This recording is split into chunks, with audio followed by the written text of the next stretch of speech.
Claudia Sheinbaum es la nueva presidente de México, un país de 130 millones de habitantes, el principal de los hispanohablantes y que además tiene 40 millones en los Estados Unidos y por su posición geográfica se convierte en un enclave geopolítico de vital importancia, tanto para Norteamérica como para Latinoamérica. Por tanto, hoy retumba más que nunca la pregunta: ¿quién es realmente Claudia Sheinbaum? Y la respuesta es muy difícil porque investigar su pasado es una auténtica odisea. Es una mujer sumamente discreta que cultiva un gran perfil bajo, contrastante con quien fue su rival y su amiga, podríamos decir su socia en la victoria, la títere de Davos, Xóchitl Gálvez, a quien ya le dedicamos el documental biográfico más completo que encontrarán, con todos sus secretos, incluyendo los delictivos. Video muy recomendado, estará al final de este para que puedan verlo. Entonces, por más que advertimos que era una tarea difícil, entendimos que era capital investigar a fondo a Claudia Sheinbaum. Y por esa razón hoy encontrarás el primer trabajo periodístico riguroso sondeando sus orígenes, que son, por lo demás, siniestros. Sí, una comunista de pura cepa ha llegado al poder. Pero no solo eso, no solo es tecnócrata, no solo es comunista, no solo es una globalista becaria de la Fundación Rockefeller, no solo es una sirviente fiel del imperio y le debe más lealtad al tío Sam que al propio López Obrador. Claudia Sheinbaum es mucho más. Y te enterarás de todo mirando hasta el último minuto. Y créeme, que te importa aunque no vivas en México. Te importa y mucho si vives en los Estados Unidos. Te importa si vives en España, donde de repente te crees tranquilo porque ha desaparecido Podemos, pero Podemos no desapareció, se mudó. Y volverá con ímpetu y con pesos mexicanos. Te importa si vives en la Argentina, en cualquier otro país de Latinoamérica. Sheinbaum será un paradigma de la agenda de la élite global. Y la evolución personal de esta dirigente da testimonio del perfil de líderes que tarde o temprano aparecerán en tu país si es que ya no los tienes allí. Sin más preámbulo, comenzamos.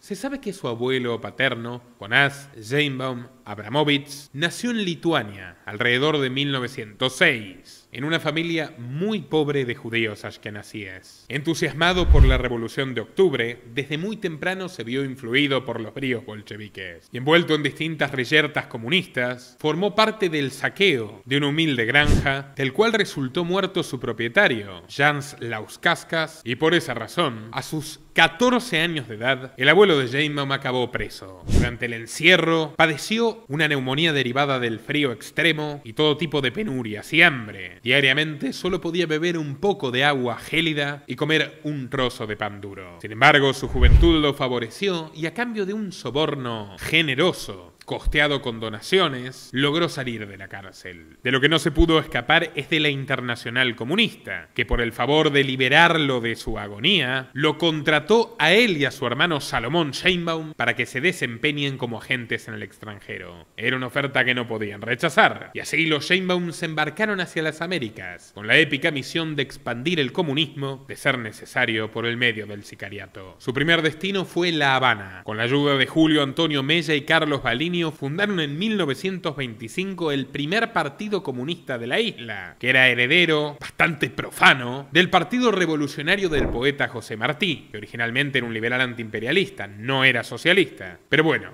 oficiales de la inteligencia stalinista les habían dado concretas instrucciones de aprovechar elementos locales para favorecer el agitprop, la propaganda bolchevique, y no andarse con miramientos ortodoxos. Ellos decidieron que Martí era una figura explotable, por más que no tuviera nada que ver con Lenin, y dieron los primeros pasos, sin saberlo, de lo que 35 años después se convertiría en la dictadura más larga y terrible de la historia americana. Porque Fidel Castro y el Che Guevara no eran comunistas, se hicieron comunistas después de llegar al poder y ayudados por los Estados Unidos, levantando el programa demagogo y nacionalista con el cual los hermanos Sheinbaum dotaron al Soviet de la isla. Video muy recomendado, nuestro documental sobre la historia secreta de la Revolución Cubana y cómo se constituyó en un laboratorio social de la élite y no solo en una tiranía roja. México va por este camino. Así que también les recomiendo mirar este video, que estará también recomendado al final. El caso es que corre el año 1925 y los hermanos Sheinbaum, agentes rusos, establecieron el primer partido comunista cubano con la ayuda de Julio Antonio Mella y Carlos Baliño, que por cierto también era un homicida convicto. Todavía hoy, el partido que fundaron los Sheinbaum es partido único en aquel territorio, y el abuelo de Claudia es considerado un precursor de la gesta de los Castro. En lo que se refiere al nombre de nuestro partido, y puesto que es necesario que el nombre de nuestro partido diga no lo que fuimos ayer, sino lo que somos hoy y lo que seremos mañana, ¿cuál es, a juicio de ustedes, el nombre que debe tener nuestro partido? ¿Cuál es, compañero? ¿Cuál es, un compañero de aquí, los compañeros de acá, los compañeros de allá, los compañeros de allá? Partido Comunista de Cuba.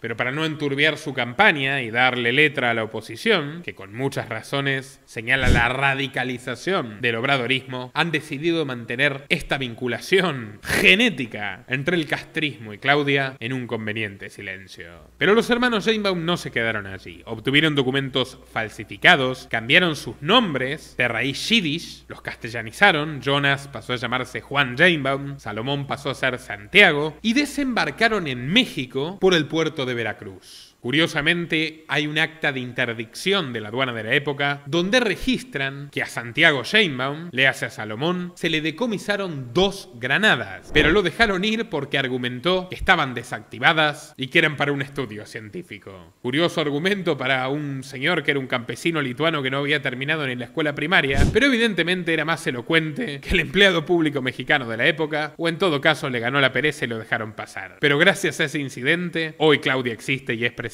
de México. Subrayo que es curioso que hayan pasado en semejantes condiciones, porque la influencia del comunismo en suelo mexicano estaba provocando huelgas intensificadas, cargadas de rabia, una creciente violencia social y una preocupación flagrante y abierta por parte del Partido Nacional Revolucionario, que temía ser derrocados por una nueva revolución, esta vez netamente marxista. En pánico por el crack mundial económico del 29, el presidente Pascual Ortiz Rubio rompió relaciones con la Unión Soviética y comenzó una feroz caza de brujas, en la que pagaron justos por pecadores. En medio de esa revuelta de obreros, los hermanos Sheinbaum fueron atrapados complotando por un par de policías, los apresaron y los sometieron a un exhaustivo interrogatorio. Cuando se les preguntó por sus nombres, el áspero acento traicionó a Santiago y en un acto de desesperación confesó su verdadera identidad, la de Salomón, que era un agente soviético y que formaba parte de la Internacional. El propio Juan admitiría años más tarde que cuando el policía le preguntó en aquel momento si se conocían, los 2 hermanos se miraron con una sorpresa inusitada. Por primera vez en sus vidas se percataban de que no había un gran parecido físico entre Jonás y Salomón, y el bigote del primero, de Juan Sheinbaum, escondía todavía más su parentesco. Fue entonces que Juan miró a su hermano a los ojos y no fue conmovido al observar el terror. Parco, frío, con pocas palabras y con un acento caribeño impostado, respondió que no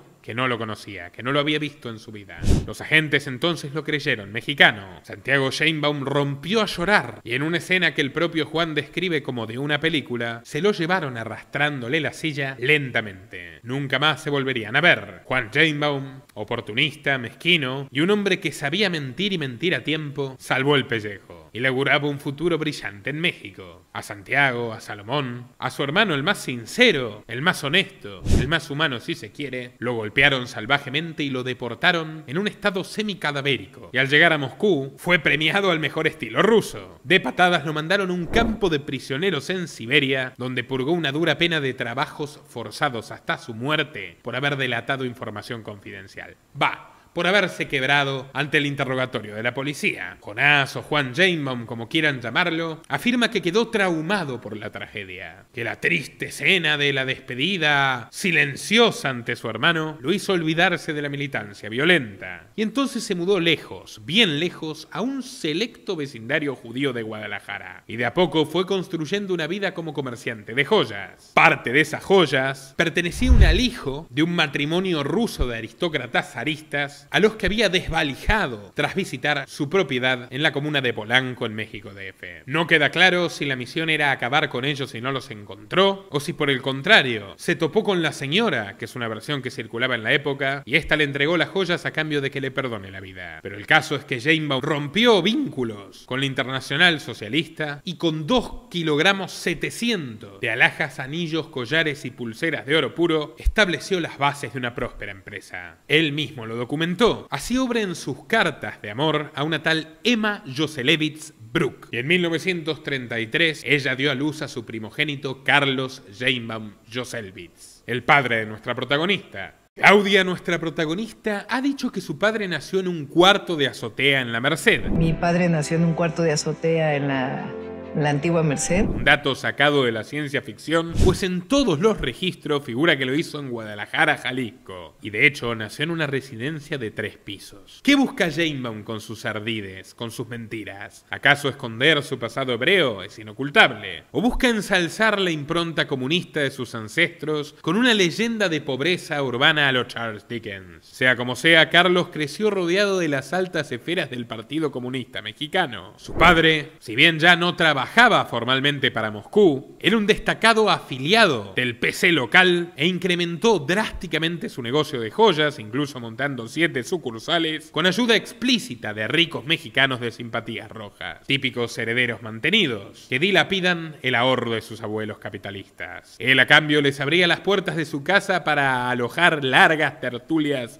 cosmopolitas, donde tomaban vodka y tequila, recordando las glorias de la Revolución de Octubre, de la cual él, claro, no participó. A veces el rudo acento del este reflotaba y tendía a desentonar con la alegre excentricidad mexicana, y de las palabras pasaban a riñas dirimidas a fuerza de puñetazos. Pero todo luego quedaba entre amigos que con ojos mochos y narices sangrantes se tambaleaban al grito de ¡salud y viva México, cabrones! ¡Viva México, cabrones! Sucede que los comunistas atravesaban sus años de gloria, con la llegada del militar Lázaro Cárdenas al poder, de inspiración fascistoide, fuertemente estatista y expropiador de tierras. La Internacional les ordenó colaborar activamente con el gobierno. El objetivo era abrazar su política nacionalista y radicalizar a sus bases hacia el socialismo, para finalmente tomar el poder. Lo que ocurriría, por ejemplo, con John William Cook y el entrismo comunista en el peronismo, años más tarde en la Argentina. O algo similar ocurrió con los trotskistas y Getúlio Vargas en Brasil. Un antiguo miembro del Partido Rojo, Francisco J. Mújica, fue el principal ideólogo del régimen de Cárdenas, y por su influencia, el general apoyó y financió a la Segunda República Española, permitiendo la llegada de decenas de miles de refugiados, republicanos que huían del general Franco y algunos judíos de izquierda perseguidos por los nazis. Pero no todo era color de rojo, no todo era color de rosas. En 1936, el abuelo de Jainbaum empezó a tener problemas, conflictos más severos con la ideología a la que le juró lealtad, cuando comenzó a rumorearse por lo bajo que el mismísimo León Trotsky, perseguido por las purgas de Stalin, se escondería en México con la ayuda del pintor Diego de Rivera, que a su vez le ofrecía como buen anfitrión incluso el cuerpo de su esposa, la cuestionablemente feminista Frida Kahlo. Como contamos en el documental de Xochitl, que también fue trotskista, increíblemente, el ex general soviético fue recibido el 7 de enero en el puerto de Tampico por Frida Kahlo, quien lo acompañaría literalmente hasta la cama del cuarto de invitados de la llamada Casa Azul de la calle Londres. Lo que no contamos es que Juan no solo colaboró con dinero para que el intelectual viniese, sino que además lo visitó en un par de ocasiones, y cuentan los rumores de las revistas izquierdistas de la época época que el legendario León, genocida de Kronstadt, tuvo en su regazo al pequeño Carlos, el papá de Claudia. Incluso que vaticinó en su torpe español que el niño sería un gran comunista. Y esa fue la última visita de Don Janebaum a la Casa Azul. Unos días más tarde, y en esa misma habitación, el agente encubierto de Stalin, es decir, su ex colega Ramón Mercader, asesinó a Trotsky clavándole un piolete en la cabeza. Cuando el PSM descubrió lo que Janebaum había hecho, lo expulsaron del partido acusado de traición y sabotaje. Más de 10 años después y tras varios favores, le fue devuelta la confianza comunista, pero en esta ocasión no regresó solo a las filas del partido, sino con su hijo Carlos, que habiéndose criado con las historias revolucionarias de su padre, en rigor un bandolero y un traidor, ingresó a los 19 años de edad a la Juventud Comunista de México. Desde la clandestinidad, conjuraron contra los gobiernos de Alemán Valdés, Adolfo Ruiz Cortines y Adolfo López Mateos, el padre desde Guadalajara y el hijo ya ubicado desde el Distrito Federal, donde se había mudado con la coartada de seguir la carrera de ingeniero químico. Pero lo cierto es que sus compañeros dan testimonio de que pasaba mucho más tiempo agitándolos y llamándolos a las armas que sentado estudiando. Su militancia ilegal lo llevó a vivir una odisea que por alguna razón la presidenta electa de México busca esconder. En el sitio web Ancestry se encuentra un documento interesante, un registro de pasajeros de la Pan American World Airways con número de vuelo 223/26 y una salida programada el día 26 de marzo de 1955 desde Cuba. En la lista figura un tal Carlos Janebaum, quien habría bajado en Puerto Rico. Pero ¿qué es lo interesante de todo esto? Bueno, que el registro apunta que la nacionalidad del pasajero, el señor Carlos Janebaum, del papá de Claudia, del supuesto dirigente estudiantil comunista, es en realidad estadounidense, y figura un número de pasaporte estadounidense, no mexicano. Este peculiar dato está ausente en todas las biografías de Claudia, y no es la única omisión. En el libro América Latina en la Internacional Comunista se comenta que en 1957 Juan Janebaum, el abuelo de Claudia, fue detenido por las autoridades mexicanas, llevado con ojos vendados al estado de Chiapas y enviado rumbo a Guatemala para entregarlo a la dictadura de Castillo Armas, un régimen financiado abiertamente por la CIA. El veterano contó que logró escapar de sus captores, volvió por Chiapas haciendo autostop y allí contactó con su abogado, que le consiguió la libertad.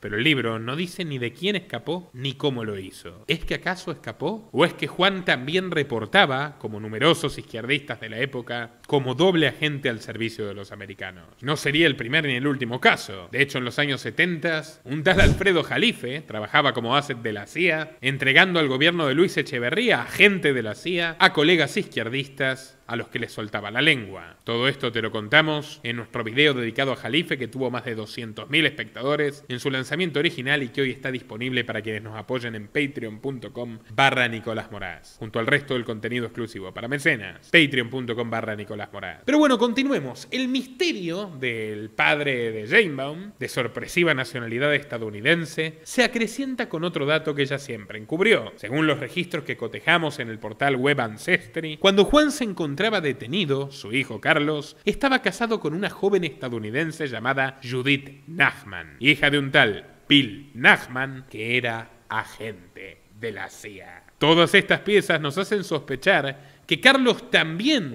formó parte de esta agencia, o que al menos colaboraba abiertamente con ella, lo que explica por qué su padre pudo escapar mágicamente de aquella cárcel guatemalteca sin dejar registros. El expediente sentencia que Judith falleció en 1959 en circunstancias misteriosas, que su marido fue investigado por ello, y apenas un año más tarde la historia oficial indica que Carlos se casa con una tal Annie Pardo Semo, la futura madre de la actual presidenta. Ahora, cabe preguntarse si su madre nació en México, porque hay severas sospechas de que Claudia también miente con eso. La familia Pardo tampoco está exenta de sus enigmas. Claudia ha dicho que es 100% hija de mexicanos y que sus abuelos, judíos sefarditas, llegaron de Bulgaria escapando de milagro del holocausto nazi. Pero las cuentas no cierran. Mientras un registro indica que efectivamente los Pardos llegaron a México en 1942, esto que ven en pantalla indica que sus abuelos recién emigraron en 1946, cuando el nazismo ya estaba reducido a cenizas. Y no desembarcaron en Veracruz, sino en los Estados Unidos, donde vivieron hasta entrada la década de 1950,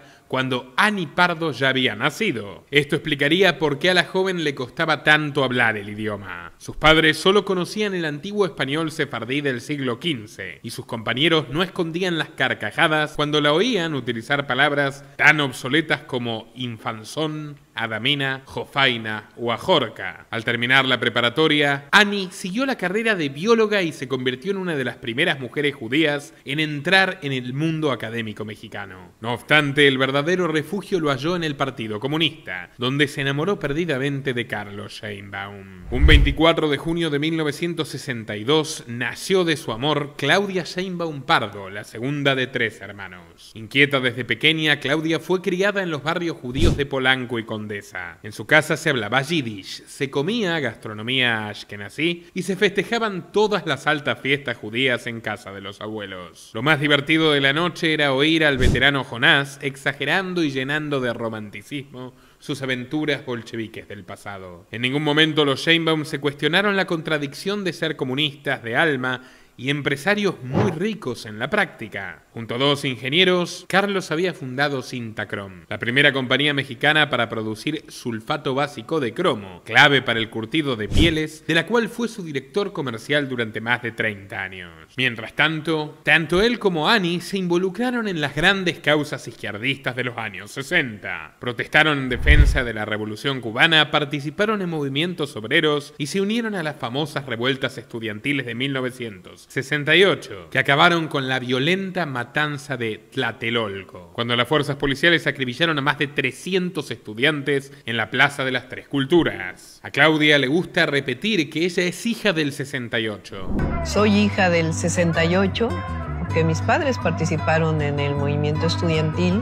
Pero en realidad no puede recordar gran cosa. Apenas las visitas a la cárcel de Lecumberri, donde sus padres iban a menudo a entrevistarse con su amigo Raúl Álvarez Garín, uno de los principales líderes de la revuelta estudiantil, que fue acusado de acopio de armas, ataques a las vías de comunicación, incitación a la rebelión armada, daño a la propiedad ajena, despojo, robo, sedición, asociación delictiva, robo a mano armada y homicidio. Ya ven, familiarizada con los crímenes de sangre desde temprano. Vaya que le serviría después. Aquellas visitas carcelarias causaron que la DFS, la inteligencia mexicana de aquel entonces, pusiera los ojos no solo en Carlos Sheinbaum y Annie Pardo, sino también en su hija, cuyo nombre figura en un expediente de septiembre del 68, cuando solamente tenía 6 años de edad. Allí fue calificada como potencial niña comunista, y se guardaba la copia de un breve manuscrito en el cual Claudia habría escrito, aparentemente dictada por su padre o por su abuelo, un fragmento de Das Kapital de Marx. Así que sí, sus papás hicieron de ella una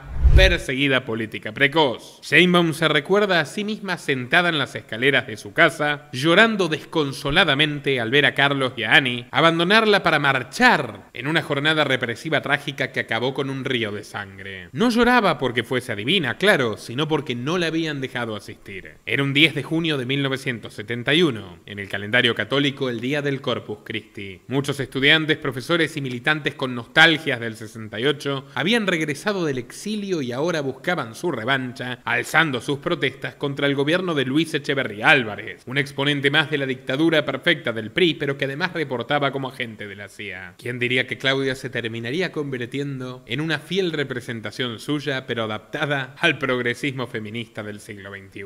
Sus padres y sus correligionarios avanzaron por el casco de Santo Tomás, las avenidas Carpio y Maestros, y llegaron a El Zócalo, la plaza principal de la Ciudad de México. Allí los esperaba la policía con sus camiones antidisturbios y sus tanquetas agazapadas, apuntando con sus cañones a la gente. Pero los protestantes no se acobardaron y con pancartas en lo alto prosiguieron gritando, cantando himnos comunistas y exigiendo unas nuevas elecciones. Fue entonces que el matrimonio Sheinbaum vio directamente un grupo de choque ingresando por las esquinas. Eran los temidos halcones, entrenados directamente por la CIA, que bajaron de sus furgonetas y comenzaron a disparar con rifles de alto calibre a los estudiantes, mientras la policía miraba implacable. Carmen María Argañarás, compañera universitaria de Pardo, recuerda una postal profundamente inquietante. En el medio de un atronador rugido de gritos desesperados, caos, nube de pólvora, manchas de sangre en el suelo y la estampida de jóvenes intentando huir de una muerte segura, se lo vio a Carlos Sheinbaum haciéndole señas a un par de halcones como si les estuviese brindando algún mensaje de complicidad, señalando insurgentes prioritarios para capturar. Se refuerza la tesis del doble agente, aquella matanza histórica que se recuerda como el halconazo y del cual los Sheinbaum salieron ilesos, dejó a 120 civiles sin vida y 896 heridos. Uno de los muertos, de 14 años de edad, asistía a la misma escuela que Claudia. Annie quedó impactada al ver la fotografía del chico acribillado en los periódicos y solo desde aquel entonces comenzó a preocuparse por la seguridad de su hija. La envolvió en una esfera de cristal, en un mundo aristocrático alejadísimo de la dura realidad de la calle mexicana. Claudia pasaba sus días entre clases de ballet, de música y sesiones de historia con su abuelo Juan, que pese a los pedidos enfáticos de su nuera, seguía introduciendo la cultura marxista y elementos a favor de la lucha violenta y de la dictadura del proletariado, que incorporaba de manera más o menos subrepticia en sus supuestos cuentos infantiles. Como a Claudia le gustaba tocar la mandolina, su abuelo comenzó a llevarla a participar de un grupo de folk de izquierda que interpretaba canciones con letras revolucionarias como esta. Sin embargo, el viejo Juan también intentó transmitirle la astucia. Quizás su única virtud es que no era para nada machista, y veía a la niña mucho más inteligente que su propio hijo. Le decía a menudo: Claudia, no digas que eres comunista, no cuentes la historia de tu familia. Dirígete a todos como si fueras mansa, una mujer tranquila, serena, que no pierde la calma ante nada. Cuando nos toque mandar, será porque hemos engañado a los burgueses, o incluso porque los hemos persuadido, pero nunca los venceremos por la fuerza. Palabras que sellarían su destino.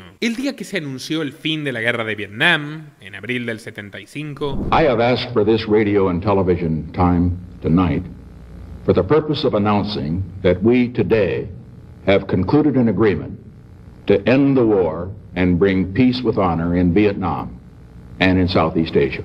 Sheinbaum se sintió orgullosa. Tenía apenas 12 años para 13 y con absoluta impudicia le dijo orgullosamente a su abuelo que ella había contribuido a terminar el conflicto, organizando protestas en los recreos del colegio. 2 años más tarde ingresó en el Colegio de Ciencias y Humanidades Sur del UNAM. Sus padres controladores atiborraron su agenda de actividades. Temían que siguiese su propia senda, abrazándose al rock o a las sustancias psicodélicas que contrastaban con la disciplina comunista europea y llegaban desde Woodstock a relajar los corazones y los espíritus. Pero Claudia era bastante puritana. Ingresaba a las 7 de la mañana a la escuela, luego tomaba clases de francés, iba a tocar la mandolina y por las tardes asistía sin falta a sus rigurosas clases de ballet clásico. Por aquella época rozaba la anorexia y se alimentaba a base de una nuez diaria durante largos periodos para mantener una, entre comillas, silueta delicada.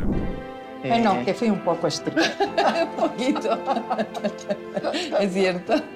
Pero nunca falta quien te tienta por el camino del mal. El primer día de clases, Claudia conoció a una joven carismática, igual o más radicalizada que ella, y su nombre era Mireya Imaz. ¿Quieres hacer algo divertido, chava?, le dijo Imaz. Ven, vamos a apretar los huevos de unos chavos. Así corrieron hacia el centro de estudiantes, llamado Comité de Lucha, y Mireya golpeó la puerta con rudeza. Los muchachos que estaban dentro se asustaron, y tras largos momentos de vacilación, uno de ellos se animó a levantar un poco la cartulina negra que cubría la ventana, y bastante nervioso susurró: «Son 2 güeritas. Seguro las manda el director», murmuró otro. Cuando abrió la puerta, las manos de Mireya Imaz apretaron los testículos indefensos y comenzó a gritar: «¡Chinga tu madre! Afuera los pobres mueren de hambre y ustedes aquí, leyendo mamadas de 100 años. ¿Es esto un comité de lucha o un club de pendejos? ¡A la calle, compañeros! ¡A la calle!». En su petulante fantasía, las 2 muchachas creyeron que fueron ellas quienes lograron que el comité se integrara a las revueltas estudiantiles de aquel año, incluidas las marchas de Rosario Ibarra,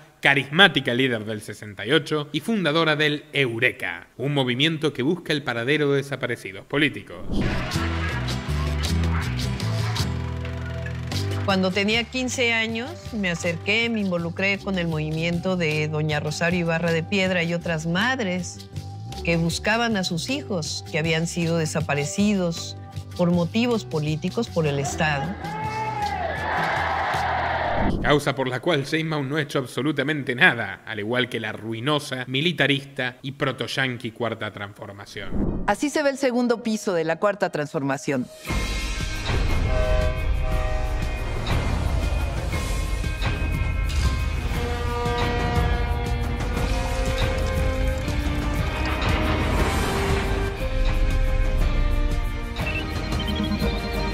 vamos a seguir haciendo de México el mejor país del mundo.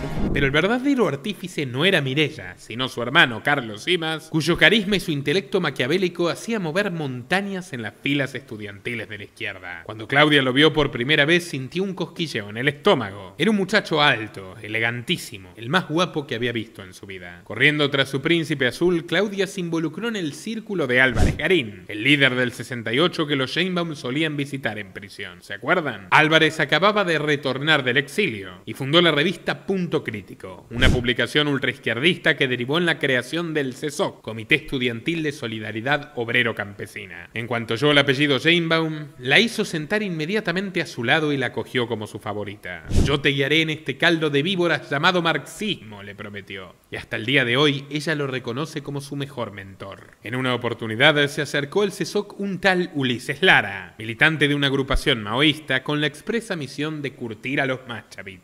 Estaba organizando una marcha conmemorativa del halconazo y Ulises buscó convencerlos de que desfilen al frente de la vanguardia y no en la retaguardia, como maricas. Entonces un muchacho menudito, pelirrojo y medio achinado alzó la voz para quejarse. Dijo que era muy arriesgado, que no valía la pena morir por mártires que pese a todo ya estaban muertos. Ese arrebato de practicidad le valió una reprimenda furiosa. No seas pendejo, camarada, nosotros tenemos que marchar al frente. Los cobardes al parlamento, los soldados revolucionarios a las calles, insistió Ulises. Pero la respuesta fue más que sorpresiva. No soy compañero, soy compañera y me llamo Claudia. Hasta el día de hoy, Lara se ríe de aquella anécdota. Dijo que se confundió con su cabello cortito, sus modos abruptos y sus camisas masculinas. Ahora su voz es más aguda, pero en aquella época recuerdo que tenía un vozarrón. En fin, sin rencores. Hoy Ulises Lara es empleado de Sheinbaum y vocero de la Fiscalía de la Ciudad de México. Curioso tomando en cuenta que se conocieron ensayando bombas Molotov, testimonio suyo. El 31 de enero de 1979, Claudia tuvo su bautismo. ¿Con un sacerdote, se preguntarán?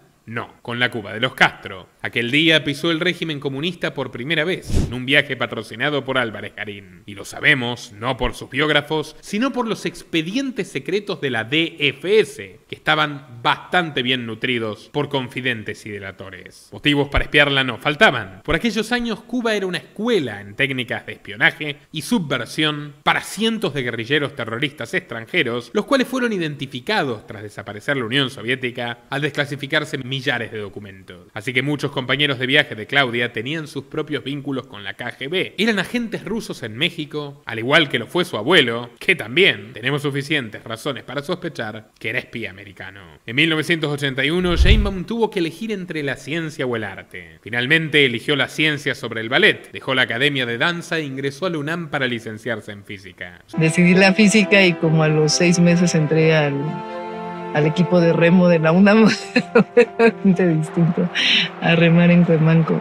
Sus amigos de entonces la recordarán recorriendo la ciudad de un lado a otro a borde de un bochito o remando en el equipo universitario. Le decían la rusa. Pero también hubo otra transformación. Claudia se volvió huraña, esquiva, fría como un témpano. Ya no le interesaba la lucha estudiantil, rechazaba las llamadas de sus colegas y llegó a gritarles que la dejen en paz, de mala manera, que estaba estudiando y que no tenía tiempo para ellos. ¿Qué le había pasado exactamente? Bueno, Sheinbaum se había obsesionado con una nueva batalla, el medio ambiente. Por entonces, y desde entonces lamentablemente no se evoluciona, los ecologistas de izquierda habían puesto de moda la búsqueda de abolir la energía nuclear. Para conocer más el tema, Sheinbaum se sumó a un grupo coordinado por el profesor Marco Antonio Martínez Negrete, experto en energía. De origen michoacano y ex afiliado al Partido de los Trabajadores, el docente les propuso hacer su investigación de campo con indígenas de su estado. En los siguientes 3 años, Sheinbaum vivió entre las comunidades de Las Guacamayas y del Cheranástico, pasando la mitad de cada mes entre su gente y sus costumbres. Aunque en rigor a la verdad,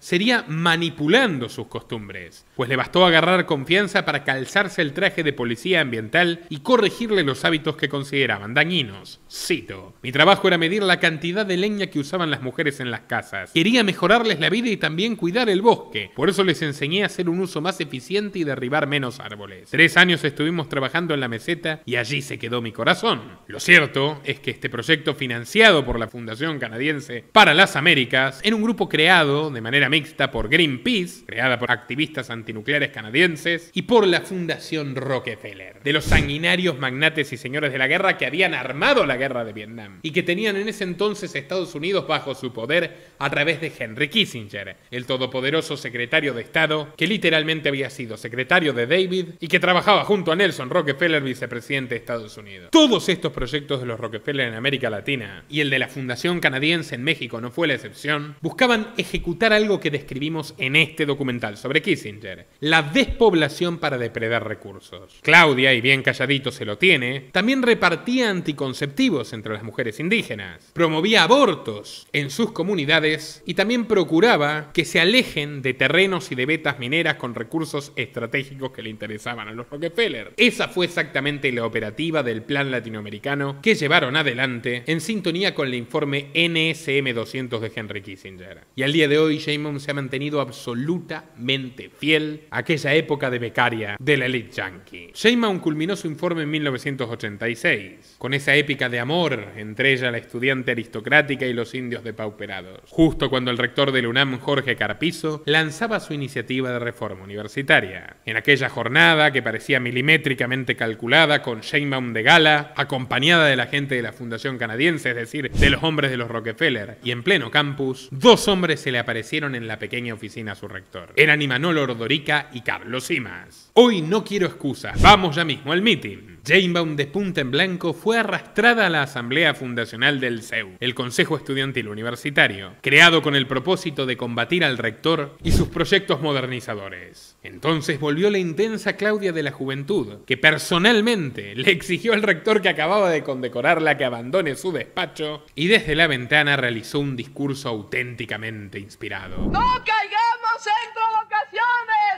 En tercer lugar, pido a los compañeros del CEU que están en esta ala que abran una valla para el momento en que tengan que pasar los compañeros de la comisión. En su documental podemos ver algunas tomas posteriores, con ella enfundada en un overol que literalmente se puso para la grabación, con el cabello corto y chino lanzando gritos caudillescos. El libro La Gran Farsante de Orquídea Fong pone las cosas en su lugar, contando la otra versión de esta historia. Distintos testimonios que recopiló de quienes la vieron dando arengas y lanzando consignas confirman que Sheinbaum jamás fue una líder estudiantil. Esa extravagante escena que incluyó sacarse el traje sastre y ponerse el overol, irse del lado del rector y los funcionarios de los Rockefeller a volver a pelear con el rector, con Imas y compañía, era una maniobra pergeniada por Carlos Simas para pasar a conducir la universidad desde dentro, con un doble perfil. Si las mismas personas presentaban proyectos con financiación internacional en dólares que hacían quedar bien al gobierno de México y lideraban las protestas contra las reformas educativas del gobierno de México, en resumen, administraban la realidad completa de la universidad, y desde esa posición podían tener más autoridad aún que los funcionarios designados por el presidente. Después de todo lo que hemos vivido en estos 2 años, quizás sí se impone alguna reflexión rápida de lo que pasamos.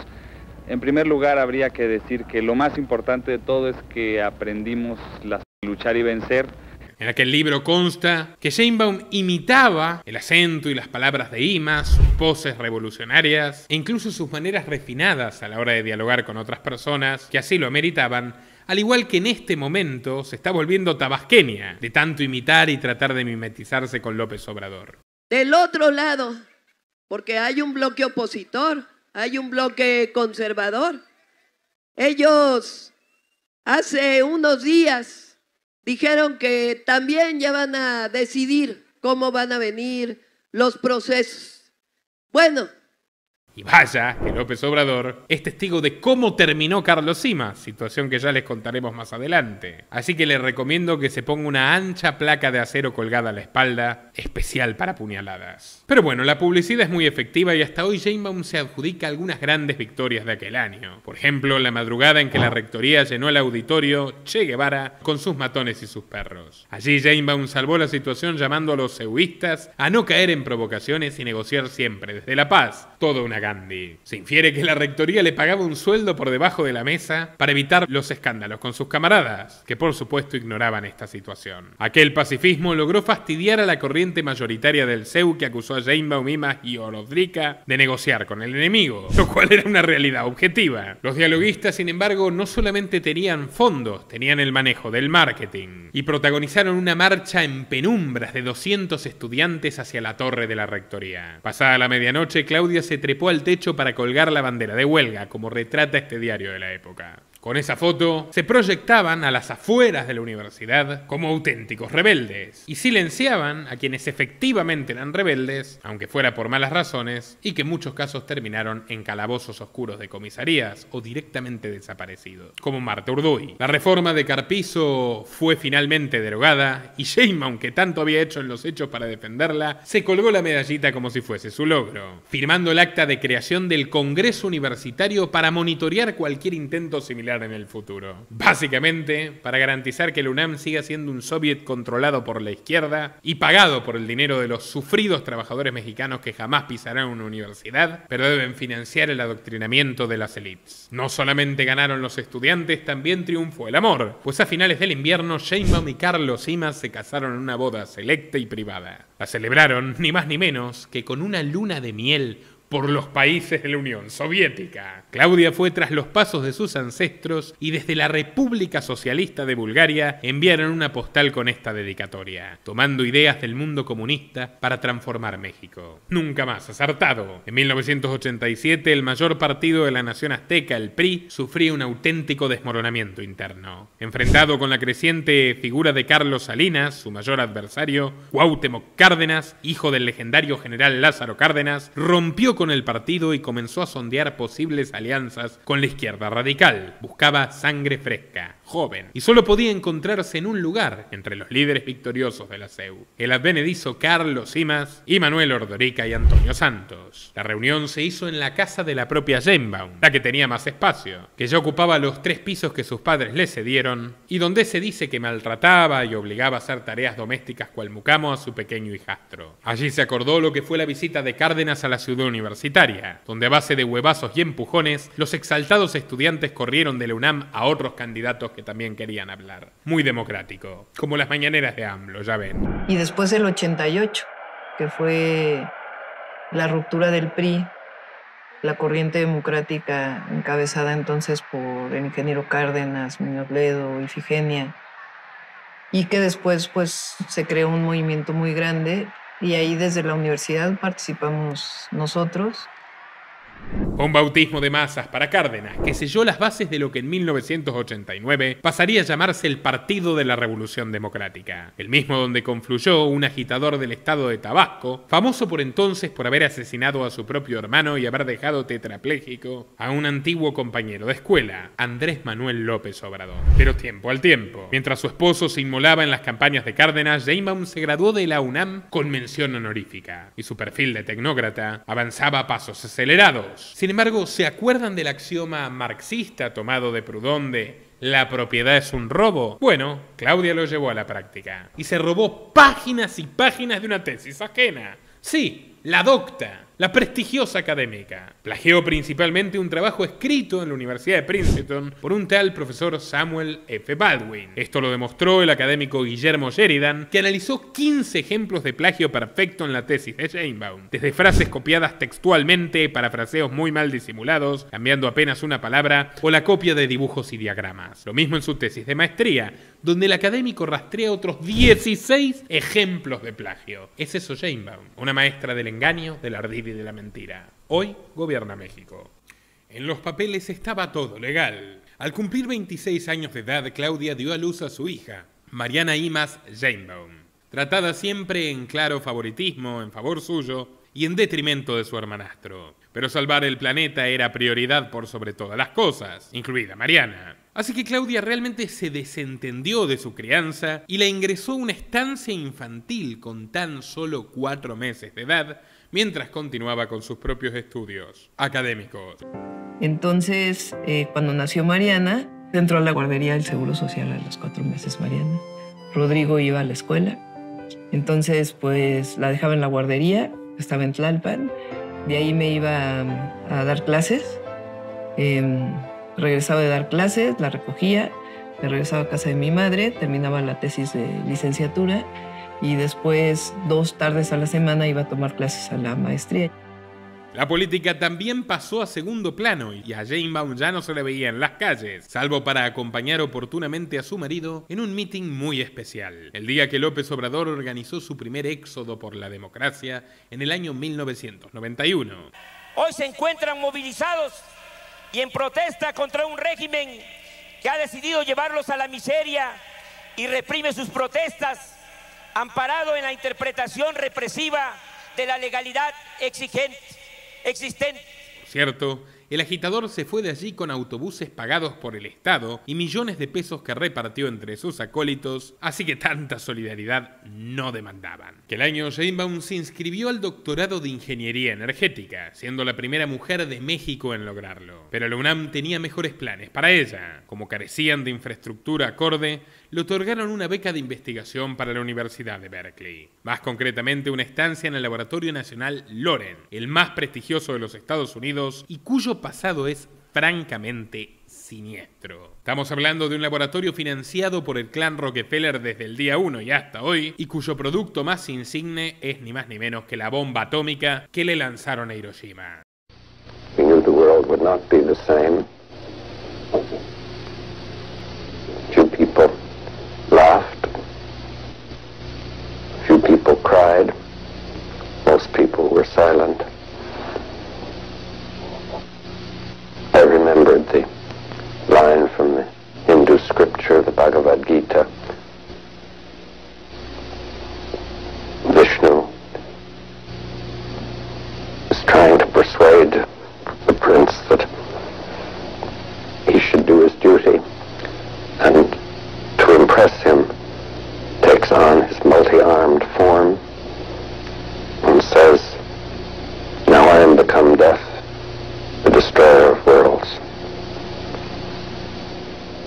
I suppose we all thought that one way or another. En 1938, el químico nuclear Ernest Lawrence convenció a esta poderosa familia, los Rockefeller, de una idea muy gorda entre sus manos. Un elemento que cambiaría la geopolítica para siempre. Recibió $140.000 en mano de la Fundación Rockefeller y lo usó para construir su gran ciclotrón. Un imán de 4.200 toneladas que podía fisionar grandes cantidades de uranio. En otras palabras, tenían la piedra de toque para una bomba atómica y un eventual apocalipsis humanitario. El imán fue concluido en mayo del 42, 3 meses antes del proyecto Manhattan, comandado por el físico Robert Oppenheimer. El 20 de agosto de 1945, pocos días después de las tragedias de Hiroshima y Nagasaki, Lawrence escribió una carta expresando su gratitud y destacando que sin la Fundación Rockefeller, la bomba no hubiera sido posible. Y a las fuentes me remito. En la página oficial de la familia podemos ver la copia de esta misiva, casi exhibida como trofeo de guerra. El paso de Sheinbaum por Berkeley, apodado el Soviet de California por su histórica inclinación izquierdista, duró casi 4 años. Vivían en el campus de Stanford, un compendio de casitas pequeñas ordenadas en círculo y cuyas puertas comparten jardín. Allí, Claudia encaró un estudio sobre las emisiones de dióxido de carbono en la industria del hierro y el acero en México, e indagó la relación entre energía y calentamiento global, promulgando la teoría de que si el consumo sigue creciendo, la temperatura se elevará en 6 grados centígrados durante el siglo XXI. Sus trabajos lograron impresionar sus patrones, los Rockefeller, y Sheinbaum salió de California como becaria oficial y senior de su pujante fundación. Estamos hablando de la gente que, por ejemplo, se cargó a Allende e instauró la dictadura sanguinaria de Pinochet, como bien cuenta Murray Rothbard en su ensayo Wall Street, Guerra y Política Exterior, documentado paso a paso. Estamos hablando de quienes monopolizaron el petróleo, estamos hablando de quienes propiciaron la invasión estadounidense a Nicaragua o a Hawái. Estamos hablando de quienes hasta hoy financian al feminismo radical y a todo tipo de instrumentos de control de natalidad maltusianos, y de quienes financiaron el MK Ultra, el experimento de control mental más ambicioso de la CIA, del cual salieron asesinos seriales como Ted Kaczynski, y estos son hechos comprobables por cualquiera de ustedes. Esos son los Rockefeller, esos son quienes forjaron y crearon a esta ambientalista Claudia Sheinbaum, que es una profunda convencida del no tendrás nada y serás feliz.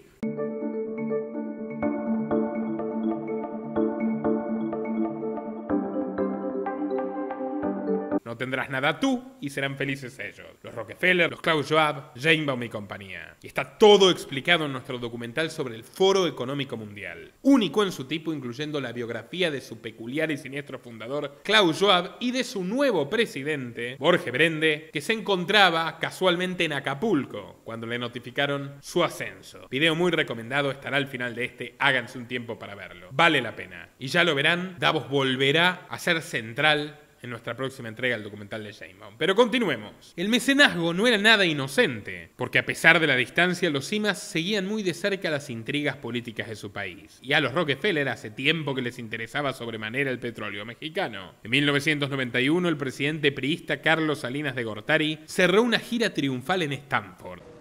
President of MIT, Dr. Paul Gray, Chairman of the MIT Corporation. Carlos Simas convocó a 70 estudiantes mexicanos para protestar en el campus. En el artículo de Los Angeles Times de la fecha, podemos ver a Jane Baum con una pañoleta en la cabeza y sosteniendo en alto esta cartulina: Fair Trade and Democracy Now. Comercio y democracia justa ahora. La pareja marxista también viajó a México para apoyar el levantamiento de los zapatistas en enero de 1994, donde conocieron a un gringo pseudo mexicanizado que realmente es un caso de antología y merece su propia novela, su propio documental y su propia miniserie. John Ackerman Rose, hijo del abogado del presidente Bill Clinton en el escándalo Lewinsky, y también un becario de la Fundación Rockefeller, de la Fundación Ford y luego miembro prominente hasta hoy de la Open Society Foundation de George Soros. Ackerman se graduó de globalista en el encuentro intergaláctico, y esto es literal, de pueblos zapatistas en aquellos años, y su asesoría tanto a Jane Baum como a AMLO sería absolutamente crucial para el giro pro-norteamericano del proyecto de la izquierda mexicana y para que puedan concretar efectivamente estos dos sexenios, el que culminó y el que comienza para desgracia de todos los mexicanos. Pero volviendo al 94, enero del 94, mientras estos señoritos estaban cómodos en hoteles 5 estrellas pagados por dólares americanos, los terroristas del Ejército Zapatista de Liberación Nacional sembraban el pánico día tras día durante 12 días en la nación azteca, gestionando secuestros y asesinatos por todo el país. Pues bien, cuando los estudiantes de izquierda salieron a apoyarlos, Claudia estuvo allí y hasta propuso una fotografía para el cartel de la convocatoria. En la imagen se puede ver al ingeniero Cárdenas junto al subcomandante Marcos, el cantinflesco líder de los zapatistas, y el mayor Moisés, en una reunión que habían sostenido en plena selva. En 1995, los Simas, emisarios de la élite norteamericana siempre interesada en generar disrupción regional en México y apoderarse estratégicamente de los recursos naturales, dejaban California para instalarse en el pueblo de San Andrés Totoltepec, en la alcaldía de Tlalpan, donde le servirían más fielmente a sus amos. Jane Baum recuperó su oficina en el Instituto de Ingeniería de la UNAM y abocó su beca de la Fundación Rockefeller para seguir investigando el cambio climático, pero por debajo de la mesa, comenzar a colocar técnicos formados por ella en distintas formaciones políticas, incluido el PAN, donde por aquellos años se perfilaba el ingreso de Xóchitl Gálvez, otra tecnócrata furiosa, lo contamos en el documental de Xóchitl, y por supuesto el PRD y el propio PRI. Apenas salía de su trabajo, Jane Baum llevaba y recogía a los hijos a la escuela, luego los abandonaba en casa de los abuelos para volver al instituto. Entonces en las mañanas pues iba a trabajar, recogía a Mariana y los dejaba en la casa de mi mamá. Me iba en la tarde a trabajar, regresaba y luego pues los recogía y luego había que ir a la casa que quedaba pues en San Andrés Totoltepec, casi en el Ajusco, ¿no? Y pues como es la vida académica, que es dar clases, investigar, publicar, la angustia sobre todo de recoger a tiempo a los hijos de la escuela, ¿no? Esa angustia permanente, había tráfico, ya se había hecho tarde, y eso que yo tenía un Volkswagen. Era unánimemente definida como una madre ausente. Y tampoco es que los críos la extrañasen demasiado, pues de más grandes confesaron que su madre los avergonzaba. Por ejemplo, cuando Rodrigo cumplió 14 años, Jane Baum contrató un payaso para animar la fiesta, y el pobre se quejó tanto que en el cumpleaños siguiente su madrastra le organizó algo más adulto, un baile. Sí, un baile pero de ballet ruso, donde la bailarina era ella misma. Los adolescentes se partieron de la risa con sus ya oxidados pasos. Sí, siempre se burlaron mucho de mí, la verdad. Yo siempre trataba de hacerme la divertida con ellos y con sus amigos y los avergonzaba. Mamá, ya no tienes la edad. Palabras de la propia Jane Baum. Y así todo, asegura que si no fuera por la política, hubiera sido maestra de jardín de infantes. Yo digo que si no hubiera sido jefa de gobierno, ingeniera, probablemente hubiera sido maestra de jardín de niños. de lo que se salvaron esos niños. Maynes, puedes estar contento, a ti que tanto te importa la infancia. Mientras tanto, su esposo acompañaba el gran avance del PRD a nivel nacional. En 1996, López Obrador asumió la dirección del partido y en apenas un año hizo milagros electorales. Pasaron de 71 diputados nacionales a 126, de 8 senadores a 16, y el histórico Cuauhtémoc Cárdenas fue elegido alcalde de la Ciudad de México. Mucho tuvieron que ver en esto los militantes a sueldo de AMLO, las también llamadas Brigadas del Sol, cuyo cuerpo estaba formado por beneficiarios de planes asistencialistas que gestionaba López Obrador, chantajeados a trabajar para el partido si no querían perder su prebenda, que en muchos casos era la tortilla o los frijoles del día. Clientelismo puro y duro. En 1999, Cárdenas renunció a la alcaldía para ir por un premio mayor, la presidencia de México. Mientras cedía su cargo a Rosario Ibarra, consignó que el candidato para gobernar el DF no sería otro que el mismísimo Obrador. Y tengo al hombre que te ayudará a ganar, Carlos Imaz, remató Cuauhtémoc solemne. Así es, el sagaz esposo de Sheinbaum fue nombrado presidente del PRD en la ciudad. Y es aquí donde un tenue soplo del azar llevó a Claudia a ocupar un lugar que jamás había planeado. Yo no llegué a la jefatura de gobierno solo mi persona. A comienzos del 2000, los ultraconservadores del PAN se unieron al PRI para bajar la candidatura del hombre al que más le temían en todo México, el caudillo izquierdista, Andrés Manuel. Habían descubierto que en 1996 AMLO tenía su domicilio en el estado de Tabasco, lo que rompía las leyes electorales del DF, que exige 5 años de residencia para poder gobernarlo. La denuncia fue presentada en el Instituto Electoral del DF y el futuro de Andrés Manuel corría seriamente peligro. Pero en medio de la tormenta, Carlos Imaz consiguió lo imposible. Hizo malabares en la justicia, apoyado incluso por jurisprudencia internacional reunida por el padre de Ackerman, y contra todo pronóstico, el Instituto Electoral del Distrito Federal acabó aprobando el registro de AMLO por 4 votos contra 3. ¿Qué fueron esos malabares? Bueno, no lo sabemos, pero algo es seguro. La cúpula del PRIAN estaba aterrada con el poderío popular de AMLO, que con solo ejecutar la orden llenaba el zócalo de campesinos, sindicalistas y trabajadores pobres dispuestos a defenderlo. El 2 de julio, López Obrador se convirtió en jefe de gobierno de México, venciendo a su rival Santiago Krill. Entre las muchas deudas que tenía, había una especial con Carlos Imaz, por eso lo citó a su despacho para preguntarle cómo se la iba a pagar. Bueno, si hay algo, tú tienes pensado crear una Secretaría de Medio Ambiente, ¿no? Es lo que exige la ONU. Creo que Claudia es ideal para eso. ¿Claudia? ¿Qué Claudia?, preguntó AMLO desconcertado. Claudia Sheinbaum, Andrés, mi mujer. Ah, Claudia. No hay pedo, hombre, pues el puesto es suyo. Y así fue como el alcalde López Obrador se enteró por primera vez de quién era Sheinbaum, a pesar de que había estado en su casa en más de una ocasión, como aquí lo cuenta nuestra protagonista. La primera vez que lo conocí de más cerca fue una vez que se hizo una reunión en mi casa,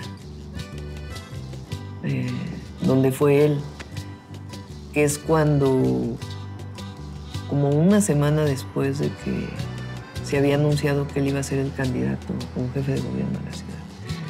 Y hubo una reunión ahí en mi casa, había mucha gente. Y ahí lo conocí por primera vez, pues ya más cerca. No sé si él lo recuerda, por cierto, lo voy a recordar.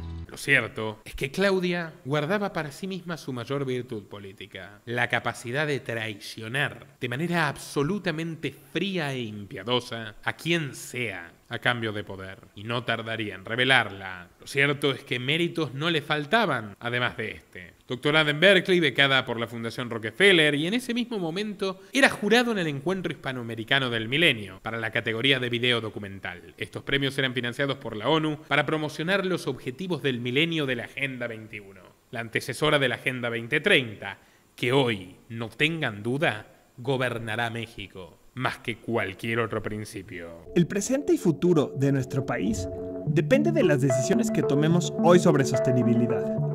Existen diversos retos que no nos han permitido avanzar hacia el desarrollo de todas y todos los mexicanos. Tenemos ya una guía mundial y nacional, los 17 objetivos de la Agenda 2030 para el Desarrollo Sostenible que 193 países que pertenecemos a Naciones Unidas creamos y nos comprometimos a cumplir.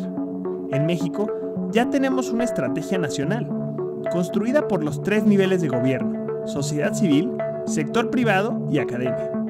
Al águila azteca le van a cerrar el pico, le van a cortar las alas y la van a encerrar en una ciudad gueto de 15 minutos. Pero bueno, Claudia ya mostraba ese perfil globalista y tecnocrático absolutamente acorde a los intereses de AMLO, que ahora que tenía que gobernar debía mostrarse como un socialdemócrata moderado para congraciarse ante los ojos de los vecinos del norte y eventualmente prostituirse para que lo dejen ser presidente. Y eso una vez más ocurriría. No en vano Wikileaks muestra que AMLO ya se arrodillaba a los Estados Unidos en materia de política migratoria y de seguridad nacional en 2006. Es decir, le estaba mintiendo en la cara a sus votantes a quienes prometía soberanía desde su primera candidatura presidencial. Pero tiempo al tiempo. AMLO habló con Imaz, acordó nombrar a Claudia y al día siguiente la llamó por teléfono y la citó al restaurante Sanborns de San Ángel. Yo lo que quiero es que disminuya la contaminación de la ciudad. Poder presumir algún logro en la ONU. ¿Sabes cómo hacer eso? Y Sheinbaum titubeó un poco y dijo en tono poco convincente: sí, creo que sí, pero necesitaré un equipo. Entonces mudó sus oficinas y estrenó su nuevo traje de funcionaria pública. Mas no por ello renunció a la UNAM, de la cual siguió conservando su salario entero a pesar de no brindar una sola clase ni escribir un solo paper en los siguientes 6 años. Beneficios de la casta. Y luego esta gente habla de los pobres y la desigualdad. En fin, lejos de velar por la ecología mexicana, Claudia traicionó sus convicciones de inmediato y participó activamente en la construcción de los segundos pisos del anillo periférico, la obra más polémica de AMLO en su paso por el DF. De hecho, comenzaron a repartirles terrenos a los amigos, algo que seguiría luego en la administración de Ebrard, hombre de Salinas, de Slim y supuestamente de Obrador, y del cual se beneficiaría, por ejemplo, el potentado y riquísimo señor norteamericano John Ackerman, a quien Sheinbaum se encargó de acomodar en la UNAM, de donde parasita hasta ahora. El señor Ackerman no miente cuando dice que ama México, pero lo ama de una manera similar a la que un cazador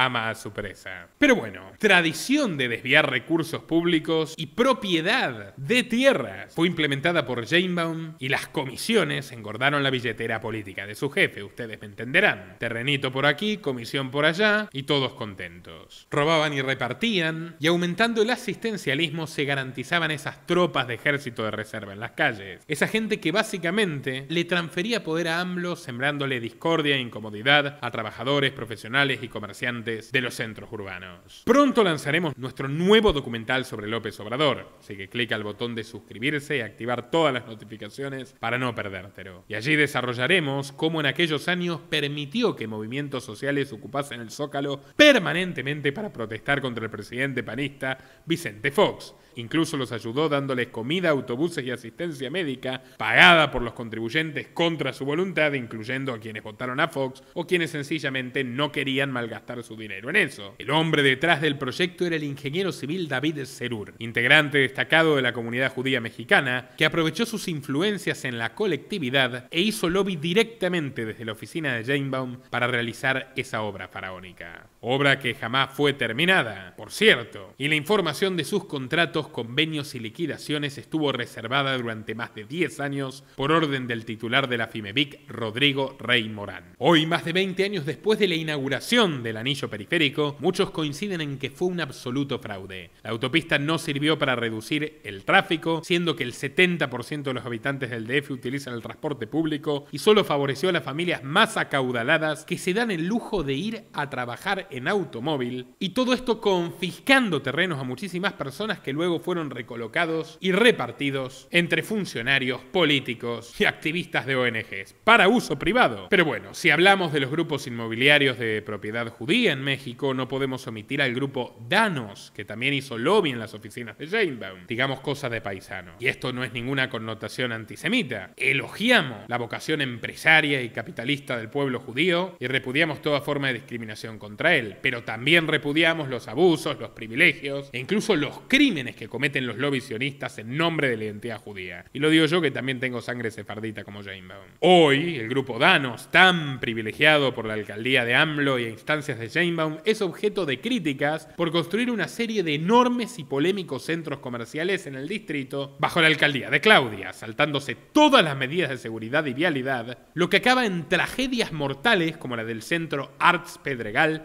derrumbado el año pasado a raíz de un terremoto. El propietario del grupo Danos es David Daniel Cabaz. Su hija Elvira Daniel Cabaz fue asesora jurídica de Sheinbaum en la Secretaría de Medio Ambiente en tiempos de AMLO, y ella los recompensó otorgando a su clan la construcción de los parques Alameda, Delta y Lindavista, desarrollos inmobiliarios ultra rentables con los que Sheinbaum comenzó a entrenarse en el arte de la política real. Robarle a los pobres para darle a los ricos. Porque caminar bajo los arbolitos, además de salvar el planeta, es un negocio muy lucrativo. De hecho, Claudia sería un nexo clave para que Cabaz llegue a López Obrador, y eso le permitió expandir sus negocios a nivel nacional en esta presidencia que concluye, a una costa de poner en riesgo la vida de los mexicanos. Que quede claro, para ellos no vale más que unas monedas. Sheinbaum también se acercó al Banco Mundial y obtuvo $50 millones para lanzar el Metrobús de la Ciudad de México. El dinero fue donado por el llamado Global Environmental Facility, la Fundación Shell, a la que ella personalmente le escribió una carta seduciéndolos, y un banco japonés innominado. Bueno, Shell, la compañía de la corona británica y holandesa, cometió genocidios en África para aumentar su explotación petrolera. Llama la atención que la conciencia ambientalista de Claudia no se haya despertado en aquellas negociaciones, pero el caso es que hasta el día de hoy el Metrobús se mantiene con la venta de bonos de carbono a numerosas compañías españolas, como Repsol, Endesa, Naturgy, EDP Energía, Cepsa, Iberdrola, Viejo, Ofisment y Unión Fenosa. Estas compañías españolas depredadoras que traen la reconquista, con Cortés de saco y corbata a la cabeza, son las verdaderas amas y señoras del transporte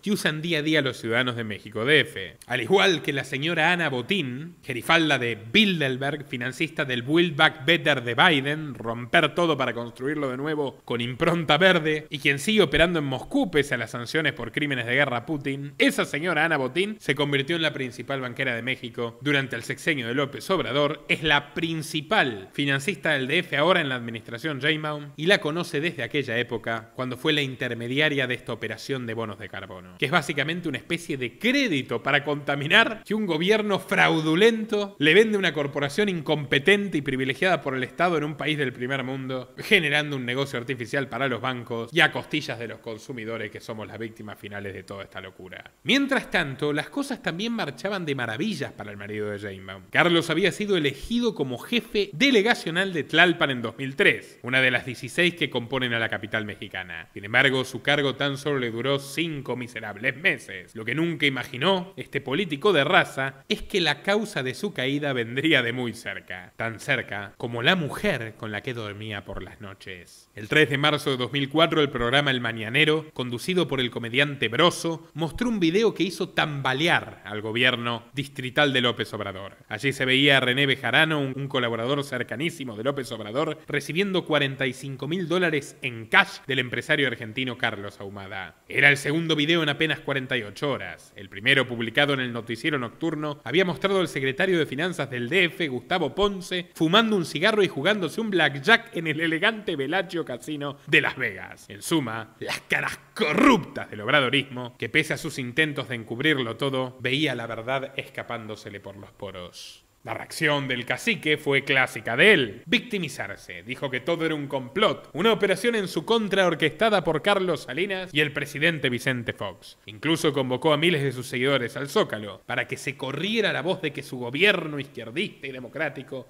estaba en peligro. Sí, lo habían puesto en peligro él, Ima, Sheinbaum y sus secuaces. Pero cuidado, cuando ya te haces amigos en la élite, siempre te abrirán una ventana, aunque parezca que te cierran la puerta. AMLO podía salvarse entregando un chivo expiatorio. La limpieza se tornó inevitable. Un 5 de marzo, López Obrador reunió a todo su gabinete y preguntó si sabían de alguien más que hubiese visitado al empresario. Entonces, con un cinismo, con una frialdad que los dejó helados a todos los oyentes, por ósmosis, Claudia Sheinbaum, impertérrita, fresca como una lechuga, se paró en la sala y dijo: sí, yo sé de alguien. Es mi marido, Carlos y más. Para rematar la traición que llevaba macerando hace tiempo, sugirió que lo mejor era entregarlo. Por mí sí, entréguenlo. Y cuanto antes mejor. Esa noche el video en cuestión recorrió todas las pantallas. Ahí estaba Imas, a cara descubierta. introduciendo los billetes en una bolsa de plástico. Era su socio conyugal, era su socio político, era su socio patrimonial. Ni siquiera en un juicio Claudia Sheinbaum habría estado obligada a declarar contra su marido.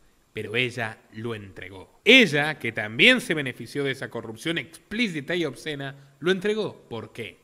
Porque quería mostrarle a AMLO, aquel hombre que ni siquiera la recordaba de todas las reuniones que estuvo en su casa, que su lealtad más profunda no era con la sangre, no era con el padre de su hija, no era con su hija, era con el poder. Básicamente, López Obrador vio a un animal sin escrúpulos, a una víbora capaz de matar hasta por placer. En otras palabras, se vio reflejado y por primera vez comenzó a respetar a Sheinbaum. Y desde el narcisismo que le impide ver algo tan evidente como que la suerte que corrió Imaz la puede correr él perfectamente en el futuro. 2 semanas más tarde, Claudia ofreció una conferencia de prensa para defender a su esposo. Básicamente, lo hizo para poder decirle a su hija que no era la traidora que efectivamente era. En total dijo 6 veces yo le creo a Carlos. En 11 ocasiones dijo Rosario Robles fue el vínculo y en 5 somos íntegros y honestos. Toda una muestra de propaganda. Los reporteros le preguntaron si ella sabía que su marido había recibido aquel dinero y si esas bolsas habían pasado por su casa. Claudia eludió el pato con torpeza. Este personaje, Carlos Ahumada, es muy cercano a la presidenta del PRD. La acompañaba en varios actos públicos y eso es todo lo que yo conocía. ¿Todo? No. Recordemos el contexto de la época con alguien que estuvo allí, adentro del gobierno, en el momento de los videoescándalos, que trabajaba con Bejarano, que los conoció en persona. El consultor político Gastón Alberdi, que también trabajó para Donald Trump y para Javier Milei, a quien destroza en distintas entrevistas que le hicimos en este canal. Escúchenlo. Usted conoció a Sheinbaum en persona, me imagino. Sí, y a Xochitl también. Bueno, Sheinbaum, te digo, integraba con Carlos Imaz Gisbert, Izquierda Democrática en Avance. Siempre iban de la mano con Armando Quintero Martínez, este personaje nefasto que lidera la alcaldía de Iztacalco. Nos reuníamos también con una ex amiga que te dije en paz descanse, Elba Marta García Rocha, de la CID, de la Corriente Izquierda Democrática de Arnea Bejarano, con otros jefes delegacionales. Y bueno, siempre estábamos reunidos para hacer las campañas, nos reuníamos ahí en la calle Puebla, en la colonia Roma, en el edificio del PRD. Ella siempre se me hizo una persona, esto te lo digo yo, obviamente, yo voy a tener que entrar a México, también me meten preso al entrar, pero se me hacía una persona muy mamona, es decir, muy distante, muy presumida. Carlos Imaz, todo lo contrario, un tipo jodón, dicharachero, muy inteligente. Y bueno, lo que me dolió sí es que luego los videoescándalos ya lo entregara. Obviamente esto como una cuestión de supervivencia por su carrera política. Y bueno, eso lo vio bien, ese chivo expiatorio lo vio bien AMLO, y que es el patrón de ella. Y bueno, ella intervino en un proceso de selección interna, obviamente amañado, autoritario por parte de AMLO, donde iba ella en contra de Martí Batres Guadarrama, el actual jefe de gobierno de la Ciudad de México, y otro ex jefe mío, Marcelo Ebrard Casaubon, obviamente como en el peronismo acá, ¿no? Es decir, se cagan a piñas, se cagan a trompadas y luego se entrelazan, se forman y todos quedan, ¿no? Es decir, todos se arreglan. Pero sí, ella es una persona que es sionista, que es de padres sefaradíes. Fue investigadora en la UNAM, ahí conoció en el CEU, en el Centro de Estudiantes Universitarios, una agrupación de izquierda, lo conoció Armando Quintero Martínez, obviamente a su ex marido Carlos Imaz Gisbert. Tuvo un desmadre muy grande, es decir, un quilombo la puta madre con el colegio Repsamen, donde ese colegio había edificado un piso superior, donde había una vivienda que colapsó y que mató alrededor, creo que más de 20 personas. Mi memoria no es muy buena, pero bueno, ella le echaba la bola al jefe de gobierno, que no es ninguno de los que yo te nombré, sino que fue el que puso luego Marcelo Ebrard Casaubon, Miguel Ángel Mancera. Y bueno, el gobierno central del gobierno de la Ciudad de México dijo que fue ella, entonces bueno, quedó en la nada. Y esos muertos desafortunadamente no pueden descansar en paz. Bueno, ella fue la que echó a la jefa del sistema de transporte colectivo que había puesto Marcelo Obra Casaubon con el colapso de la línea 12 del metro, que obviamente esa obra la hizo otro gran amigo del Yunque, que vos hiciste otros programas, Carlos Slim. Así que rebobinemos y volvamos atrás. Claudia entregó a Imaz, lo entregó en forma despiadada. Y luego convocó una conferencia y dijo, le creo a Carlos, le creo, somos íntegros, somos honestos. Carlos Ahumada es cercano a la presidenta del PRD. Palabras vacías, pura palabrería. Claudia habrá entregado a su esposo, pero antes se había ido de vacaciones a Europa con el dinero que entregó Ahumada, como bien demuestran las fechas. Al final del día, la gran ganadora fue ella, que se ganó la confianza ciega de López Obrador y se sacó de encima, en el mercado electoral de esa izquierda marxista trasnochada, subvencionada por los Rockefeller, a su mayor competidor, porque al fin y al cabo Imaz era eso. Los dos se proyectaban, los dos querían crecer, pero no hay suficiente espacio para un marxista traidor y advenedizo que llega a las ligas mayores y a gobernar un país que es conservador, que es católico. Así que Claudia, exterminando a Imaz, mandándolo literalmente un calabozo, se aseguró la ruta pavimentada que la conduce hasta el Palacio Nacional. En mayo de 2006, llevaba un año sin dirigirle la palabra a su hija. Estaba refugiada con sus abuelos y se integró al equipo de AMLO como vocera de campaña. Fueron meses convulsos, turbulentos, que incluyeron un intento de desafuero al alcalde López Obrador propiciado por el PRI y el PAN, una movilización multitudinaria, la más grande de la historia de México, que salió en su defensa, y la posterior campaña electoral plagada de aspectos sombríos, surrealistas, que constituyen un tráiler político realmente apasionante. Y con instantes cómicos, una mezcla de House of Cards y El Chavo del Ocho. Este es López Obrador. Tengo tres cosas muy presentes. No mentir. No robar. Y no traicionar. López Obrador. Cállese, ciudadano presidente. Cállate, chachalaca. Cállate, chachalaca. No a la intolerancia.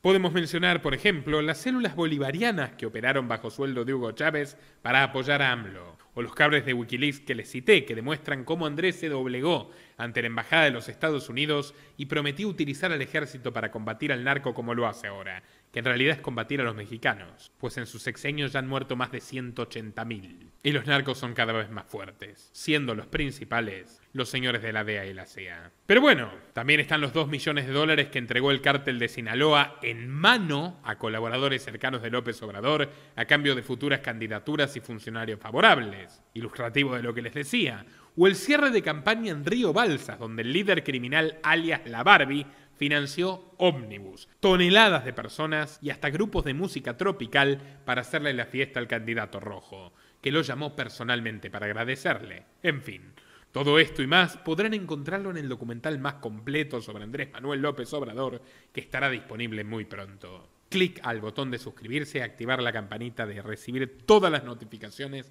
porque es crucial para que se enteren de lo que publicamos. Caso contrario, entrar a youtube.com/Nicolás Moraz, ya sea en su teléfono móvil, en su computadora, en su televisión inteligente, y ver día a día todos nuestros videos. Pero bueno, lo más increíble de aquel trance electoral del 2006 fue su final de infarto.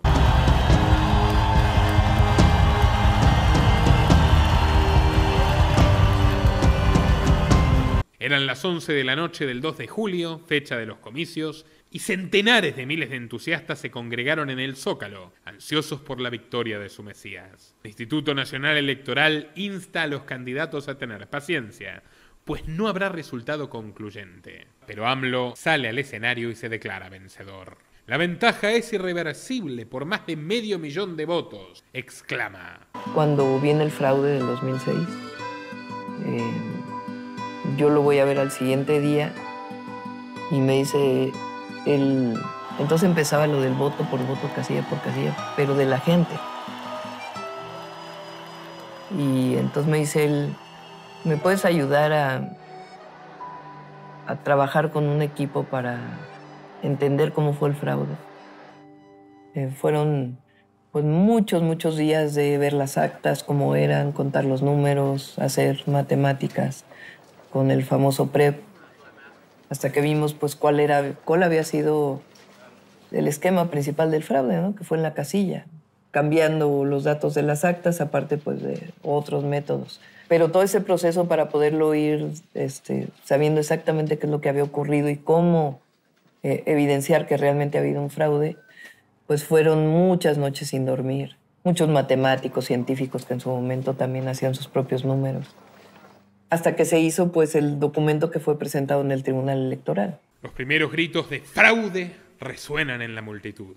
Esa misma madrugada, Andrés Manuel llama a Sheinbaum y le encarga que lidere un equipo para estudiar el robo de las elecciones. ¿Por qué a Sheinbaum? Porque de sus vínculos con los Rockefeller, presumía, saldrían los mejores expertos internacionales para defender el caso, llegada la oportunidad, en organismos por encima de la justicia de México. Soberanía bla bla bla, pero en los hechos, siempre sumisos al patrón. El equipo de Sheinbaum demostró que el INE había perdido, entre comillas, 3 millones de votos, omitidos del primer conteo. Las fuerzas de AMLO se volcaron a las calles y en los siguientes meses el PRD consiguió que se efectúen 3 recuentos. Pero para septiembre, el fallo del Tribunal Electoral fue concluyente. El panista Felipe Calderón superó a López Obrador por tan solo 233.831 votos y era el nuevo presidente. El 5 de noviembre, AMLO montaría un show bastante particular ante millares de simpatizantes en el Zócalo y autoproclamó la posesión como, entre comillas, presidente legítimo de México. La senadora Rosario Ibarra le entregó la banda tricolor y sonaron los versos del himno nacional. En el escenario estaban los 12 miembros de su gabinete alterno,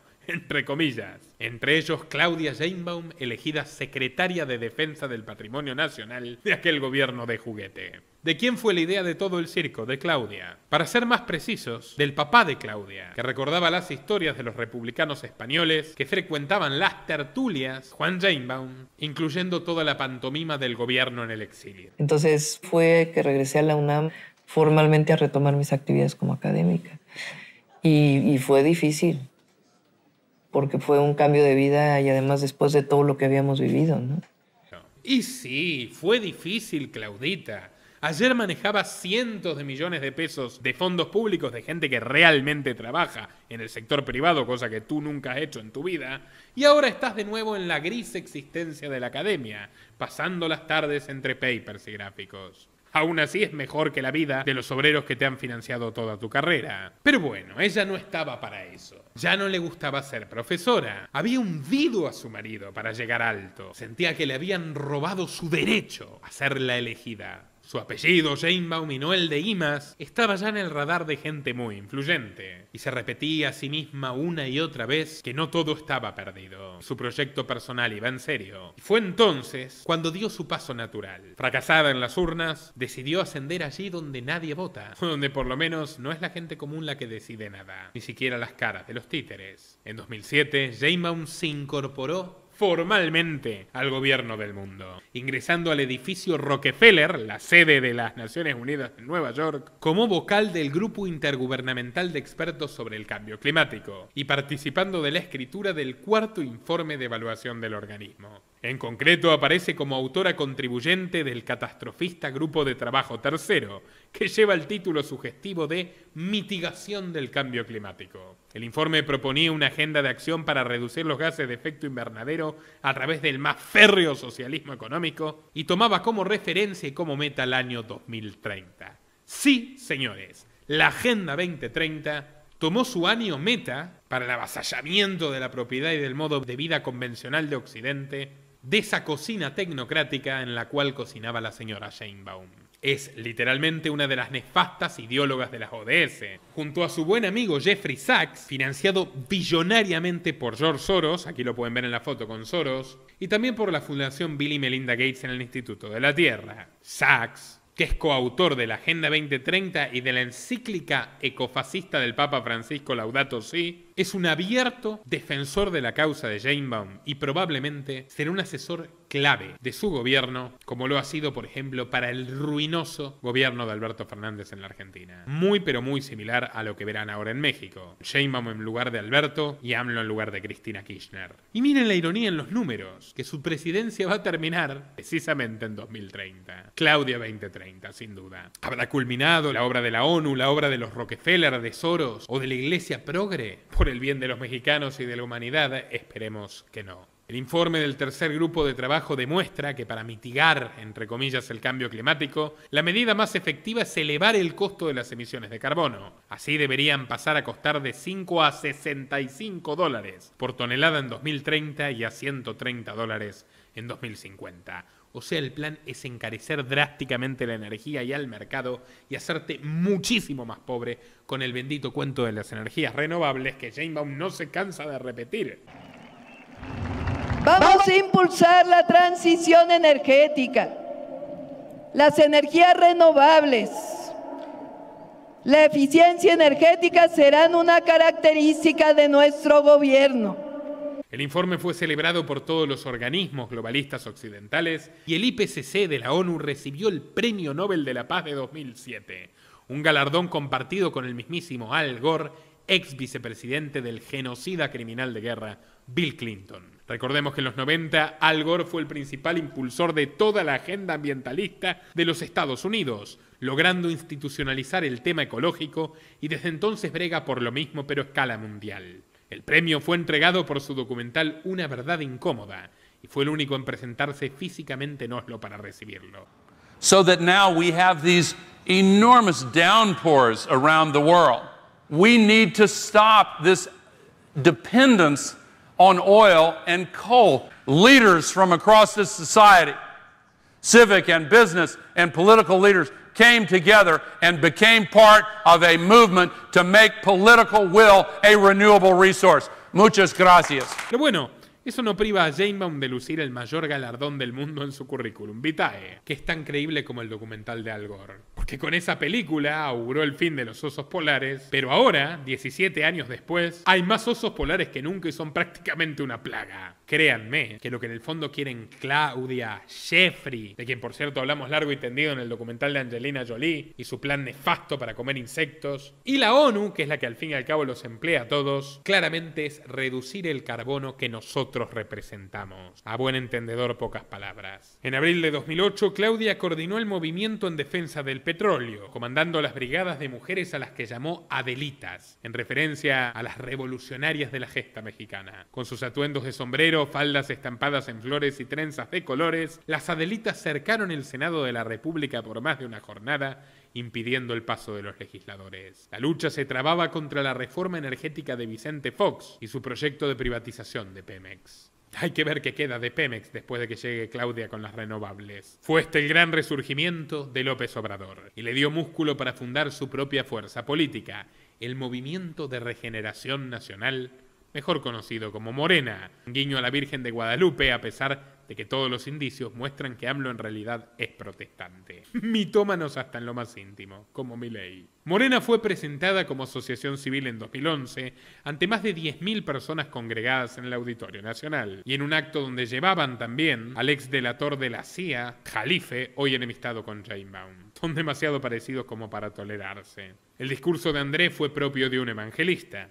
Habló de la república amorosa y la solidaridad con el prójimo, mientras Claudia Sheinbaum aplaudía en el asiento más cercano al atril. De cara a las elecciones de 2012, Sheinbaum fue incluida virtualmente en el gabinete como secretaria de Medio Ambiente. Pero las disputas internas del PRD y entre ellas la creciente enemistad entre López Obrador y Marcelo Ebrard, su sucesor en la alcaldía del DF, acabaron por sabotear al partido desde adentro. AMLO perdió con Peña Nieto por más de 7 puntos y muy lejos de su grandiosa performance de 2006, volvió a acusar, esta vez sin ninguna evidencia, de fraude electoral masivo. Pero nadie le creyó. La debacle que encontró a Sheinbaum viajando intensamente de Washington a Bruselas, pasando por Davos, vuelvo a recomendar mi documental de Klaus Schwab, y tratando de gestionar desesperadamente un salvavidas, la debacle aceleró la ruptura del PRD. Mientras Claudia abandonó el frente por un tiempo y se dedicó durante meses a realizar misteriosos vuelos de Washington DC a Bruselas, sede del Europarlamento y capital mundial del lobby, para tratar de granjearse poderosos contactos, que bien la ayuden a saltar del barco, como hacen las ratas, mientras se hundía el PRD, o en todo caso, a mantenerse a flote hasta las próximas elecciones. Y eso fue lo que pasó. López Obrador resentía el silencio al llamar a Sheinbaum, pero no llegó a catalogarla como traidora como sí lo hizo con el resto de la cúpula del partido, que se sentó con Peña Nieto a firmar el Pacto por México. Un total de 95 compromisos que incluían, entre otras cosas, la desnacionalización de la industria petrolera. No, la reforma energética la vamos a revertir. La vamos a revertir porque no vamos a permitir que se privatice el petróleo. Los legisladores del PRI y del PAN traicionaron a México, reformando el artículo 25, el artículo 27, el artículo 28 de la Constitución para entregar el petróleo a las empresas extranjeras. Son traidores a la patria. Yo voy a saludar ahorita al senador por cortesía, pero políticamente ellos son traidores a la patria. Bueno. AMLO llamó a Sheinbaum, que ya era una suerte de secretaria ultrapoderosa, una y otra vez, y finalmente Sheinbaum decidió aceptarlo, sugestivamente, durante una visita a Madrid, donde se dice que se reunió en privado con el entonces presidente socialista José Luis Rodríguez Zapatero. ¿Dónde habías estado? Haciendo tu trabajo sucio, le contestó Sheinbaum. Entonces AMLO le pidió que regrese de inmediato a México y que organice referéndums en 7 estados para consumar la emancipación de Morena. También redactó la declaración de principios del nuevo partido, que incluyó el medio ambiente como una bandera fundamental.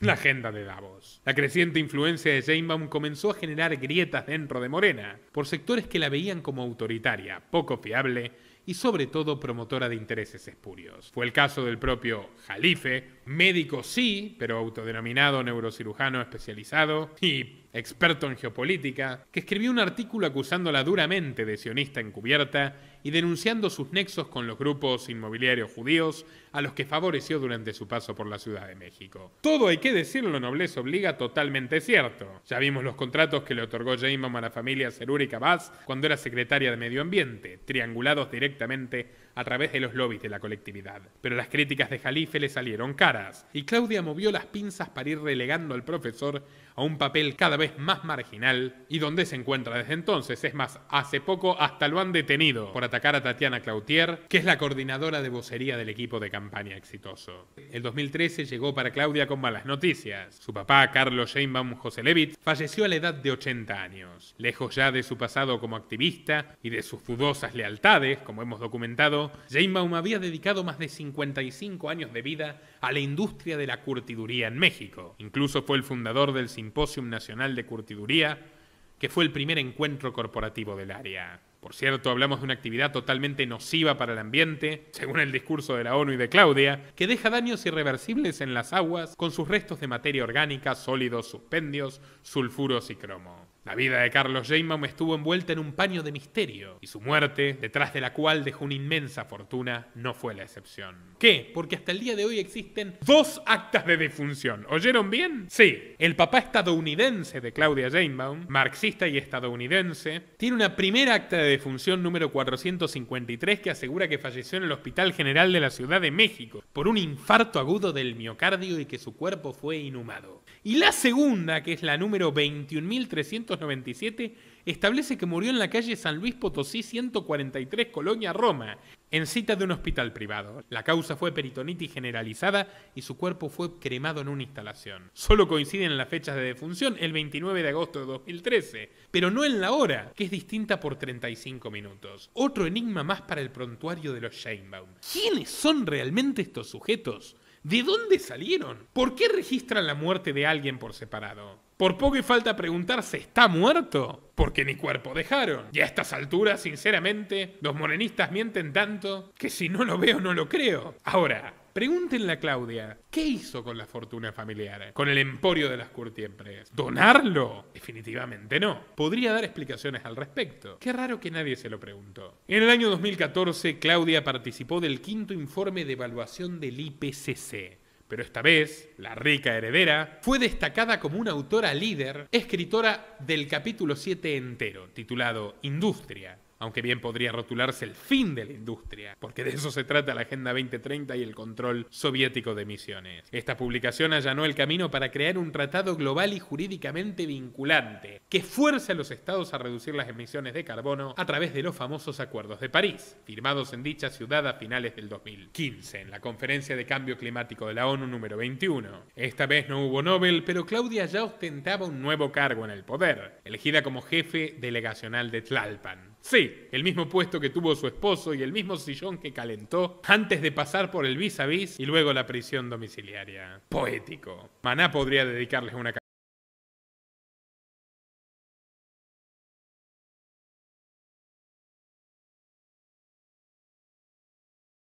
Finalmente, una gestión ejecutiva velaría a Claudia por los más humildes, como rezaba el manifiesto que ella misma redactó para Morena.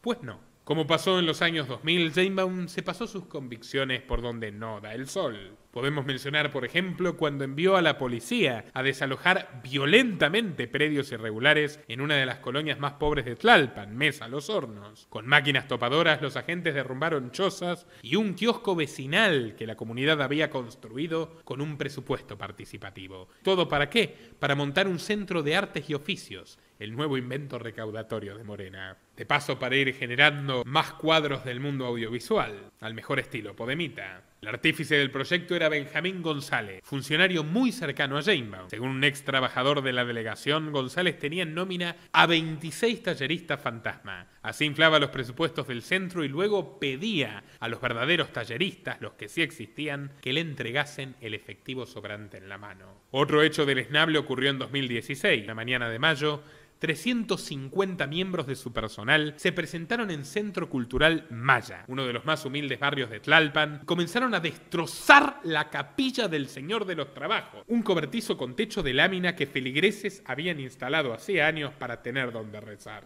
El párroco del templo, conmovido y aterrorizado, Juan Guillermo Blandón Pérez, señaló a Sheinbaum como responsable directa de la demolición y dijo que la acción fue efectuada sin una notificación previa. En este caso, Herodes y Poncio Pilato se unificaron en una sola persona. Pero eso no es todo. Según el cura, los 350 empleados no se limitaron a la estructura. Destrozaron el altar, sacaron los crucifijos, arrancaron imágenes sacras en bulto y los lanzaron al suelo como si fuera chatarra. Sí, parece un relato de la China comunista, donde el Estado rojo comete estos crímenes aberrantes con la complicidad del Papa Francisco, que les lava la imagen. Los vecinos acudieron desesperados a la capilla y buscaron salvar todas las imágenes religiosas que pudiesen, llevándolas a un taller mecánico. El acto más grave fue haber profanado un lugar sagrado y haber destruido las imágenes, manifestó el párroco al borde del llanto. La delegación de Tlalpan argumentó que todo esto fue un error. Todo fue un error. Nada de esto fue un error. Nada fue un error. Que solo buscaban tirar una pared y acabaron afectando todo el recinto. 350 empleados de Sheinbaum para una pared, muy raro.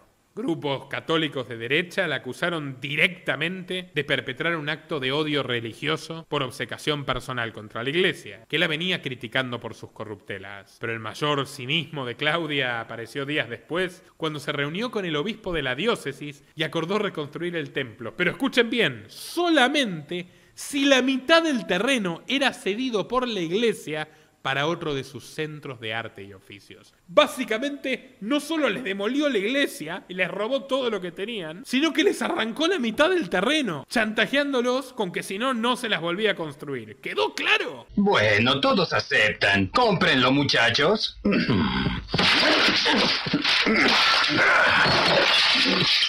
Oiga, no me hice rico firmando cheques, señor.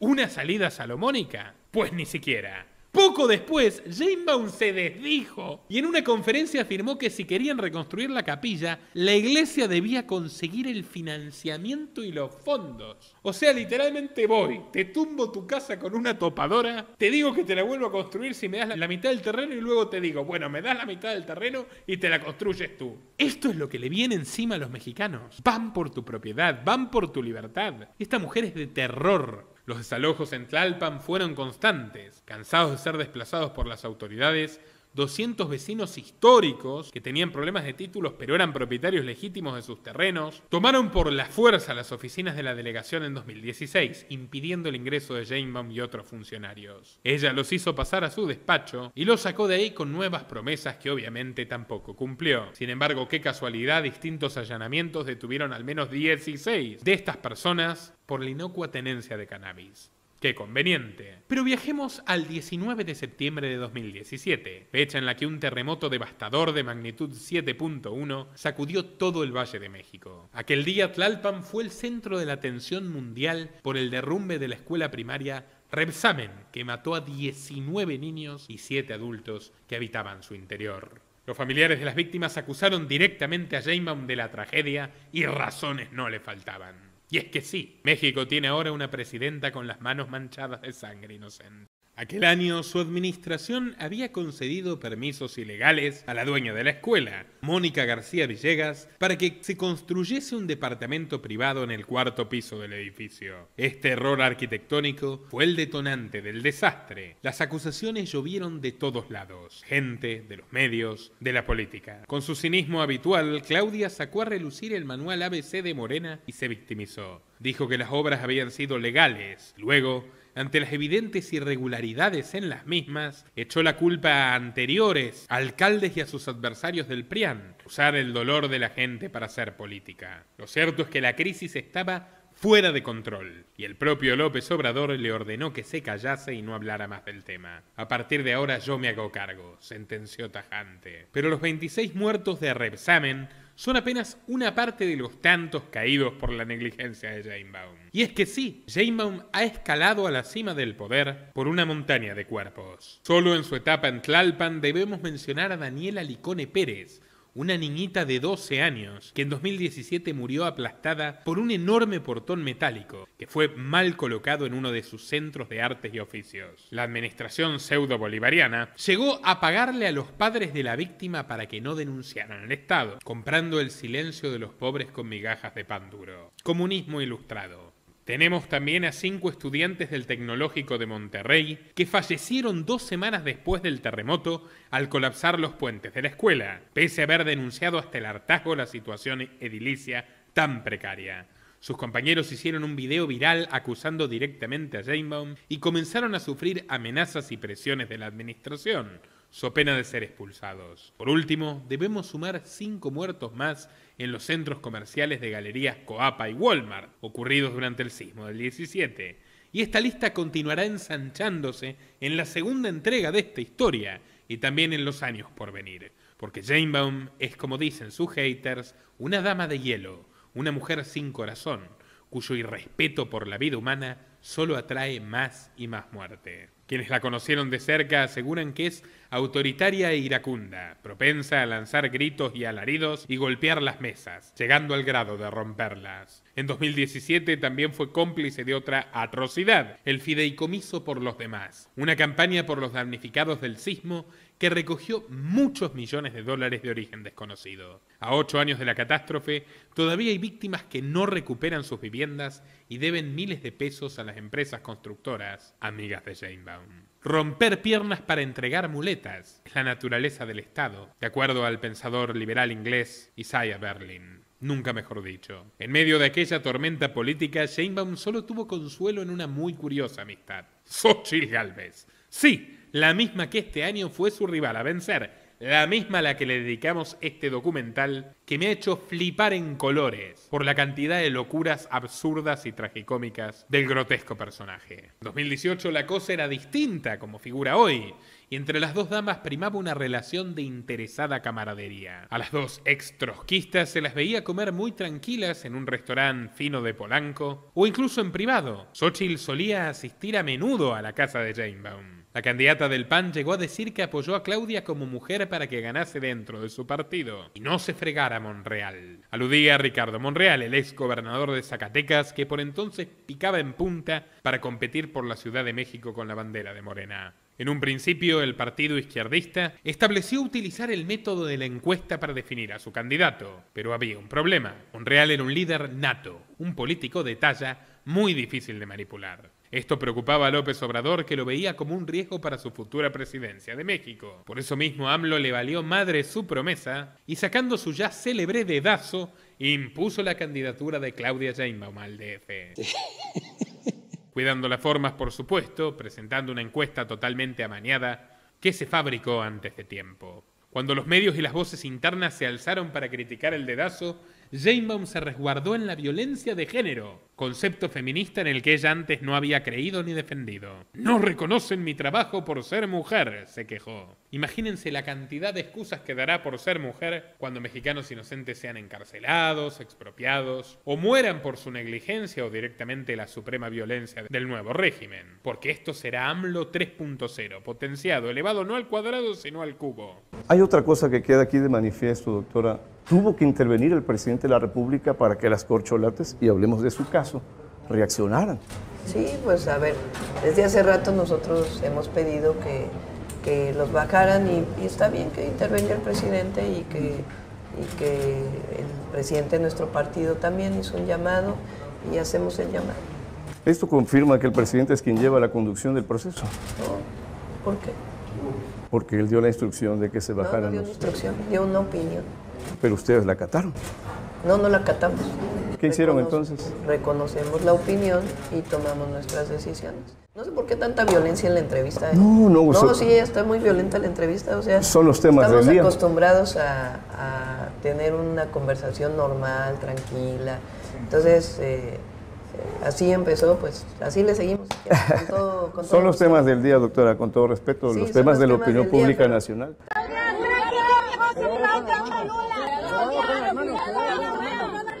Ya está, ya, ciérrele.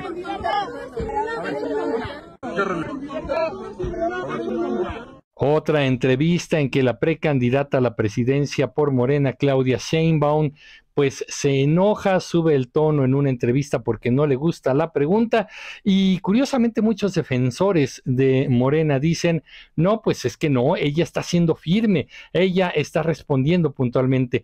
Número uno, se enoja efectivamente, se nota que Claudia Sheinbaum no tiene control sobre sus emociones y no le gusta que la cuestionen, solamente le gustan los halagos. Y segundo, bueno, pues definitivamente responde con una sarta de mentiras. Vamos a escuchar. De lo que se ha hecho o lo que se ha venido haciendo con el presidente. Yo no me quiero desmarcar. O sea, ¿todo se ha hecho bien? No, hay cosas que faltan. Pero un asunto así de que ahora resulta que yo voy a deslindarme. A ver, critican mucho al presidente por el sistema de salud, pero nadie dice que en 2 años y medio de pandemia nadie se quedó sin una cama de hospital. Nadie dice del bloque conservador que todos los mexicanos fuimos vacunados gratuitamente de una manera excelente. Si tú me preguntas, ¿estás de acuerdo en que haya una planta solar en Puerto Peñasco, la más grande de América Latina? Yo te diría, estoy feliz de que eso ocurra. Es más, yo quiero que haya otras 5 más en nuestro país, porque nadie habla de Puerto Peñasco y de que es de las 6 plantas más grandes solares de todo el mundo y que se está caminando hacia la transición energética. Cuidado, señores, con lo que se viene. Cuidado. Y cuidado con su majestad, la premio Nobel, que es mujer. Entonces comenzó un nuevo rally electoral, donde no faltó ninguno de los condimentos que caracterizan a Morena. Allí estuvo el crimen organizado en sus 3 carteles principales, Sinaloa, Jalisco Nueva Generación y los Zetas, proveyendo dinero de la droga a la campaña de López Obrador a cambio de candidaturas y funcionarios afines. Allí estuvieron las giras por los Estados Unidos, prometiendo a Wall Street y a los lobbies globalistas la total sumisión del futuro gobierno, incluso la promesa de colaborar con Trump en la contención de los migrantes, es decir, seguir matando a hondureños y guatemaltecos de manera impiadosa para tranquilizar a la conciencia xenófoba del tío Sam. Allí estuvo también la ayuda capital de Pablo Iglesias, fundador de Podemos, que a través del escritor Paco Ignacio Taibo II, otro español mexicanista, más o menos como Ackerman, desvió millones de euros del erario público español para ayudar a la gesta de Morena, que luego se lo devolvería con pesos mexicanos arrancados a los pobres. Y no les sorprenda ver a Pablo como secretario de no sé qué de Claudia porque no están nada lejos. Hay palabras que tienen una carga valorativa positiva y palabras que tienen una carga valorativa negativa. La palabra democracia mola, por lo tanto habrá que disputársela al enemigo cuando hagamos política. La palabra dictadura no mola, aunque sea dictadura del proletariado, no mola nada, no hay manera de vender eso. Aunque podamos teorizar que la dictadura del proletariado es la máxima expresión de la democracia en la medida en que aspira a anular unas relaciones de clase injustas que en sí mismas ontológicamente anulan la posibilidad de la igualdad que es la base de la democracia, no hay a quien le vendas que la palabra dictadura mola. La palabra que hay que disputar es la palabra democracia. ¡Que viva la democracia! Allí estuvo el ejército de voz a sueldo en un volumen que haría envidiar hasta la granja de trolls de Putin en San Petersburgo. Allí estuvieron los lobbies evangélicos y pentecostales, subiendo al barco a sus feligreses con sus ideas ultraconservadoras y también los clérigos católicos de la izquierda del Papa Francisco, trabajando en secreto para la llegada de un nuevo gobierno progre a América Latina. En fin, no faltó nadie a la fiesta. Y todo esto lo ampliaremos al detalle en el documental de López Obrador que estamos preparando. Finalmente decirles que estamos muy felices, muy contentos. Lo dijimos en su momento y hoy se hace realidad. Hemos ganado el país y hemos ganado la Ciudad de México. Inicia una nueva era. Inicia una nueva era en la historia de México. El domingo 1 de julio de 2018 y simultáneamente con los comicios presidenciales, Sheinbaum tuvo su propia celebración. Con un 47% de los votos aplastó a su rival del PRD, Alejandra Barrales, y gobernaría el destino de 9 millones de personas, los habitantes del DF, la capital más poblada de América, en consonancia con el primer presidente de izquierda en décadas. Lo peor de esta historia recién empieza. En los 6 años que siguieron, Claudia Sheinbaum se convertiría en la política temerariamente más globalista de México, en la aliada número 1 de la Open Society de George Soros, desplazando a su rival Ebrard, en la referencia de los burócratas de la ONU, en la favorita de los agentes del Estado criminal de Israel, que operan en México, y de todos los lobbies sionistas en general. Una política a la que se le derrumbó un tren, acabando con la vida de 26 personas, mientras su multimillonario constructor Carlos Slim decía cínicamente: sí, pudo haber errores, pero no se preocupen, yo lo reconstruiré, rodeado de su manto de impunidad. Si quieres conocer el verdadero rostro de Claudia Sheinbaum y el segundo capítulo de esta cuarta transformación, quizás una transformación letal, no te pierdas nuestras futuras entregas. La segunda parte de la biografía de Sheinbaum y la de López Obrador. Comparte este video en todas tus redes y grupos y ayude a que la verdad llegue a los mexicanos. ¿Ganó Sheinbaum? Sí, no importa. Es mejor conocer una enfermedad para tratarla. Y de esto se tratará este proceso histórico y político para México. Así que difunde en WhatsApp, Twitter, Telegram, Facebook, en todas tus redes y grupos. Concientiza a los demás. La batalla por la libertad es ardua y es larga. No te ayudarán personajes fabricados como Xochitl, que tiene los mismos amos. Video recomendado. Y esos amos no son otros que Schwab y sus secuaces. Nuestro documental, los dos estarán ahora para que los veas. Por último, te invito a retribuir nuestro servicio periodístico a partir de $5 por mes. Si nos apoyas en patreon.com/Nicolás Moraz, a partir de $5 mensuales recibes contenido exclusivo para mecenas. Por 10, te enviamos las fuentes periodísticas que utilizamos todas las semanas para que profundices por tu cuenta, y por 25 clases de excelencia sobre Derecho, Historia, Economía y Filosofía Política con profesores de la Academia Libertaria coordinados por mí. También está la opción de publicitar en nuestro canal o de elegir temas para documentales, patreon.com/Nicolás Moraz, y también puedes apoyarnos a través de la opción unirse de YouTube, Bitcoin o si estás en la Argentina con Mercado Pago, a través de los enlaces que figuran en la descripción de este video y en el comentario fijado. Sin más que decir, estimados amigos, que les sea leve, que viva México, pero México libre, y nos veremos en una próxima ocasión. Nuestro trabajo depende de tu apoyo. Para que siga siendo posible, realiza tu aporte desde tan solo $3 por mes a través de Patreon, en los enlaces que figuran en la descripción o en el comentario fijado. También podés hacerlo vía Bitcoin o desde la opción Unirte de YouTube. Y si estás en Argentina, elegí el medio de pago de tu preferencia a través de Mercado Pago. Quienes nos apoyen en Patreon a partir de $5 mensuales tendrán acceso a análisis, entrevistas, conferencias y documentales exclusivos. También tenemos opciones para sponsors. Así que publicita con nosotros a través de patreon.com/Nicolás Moraz.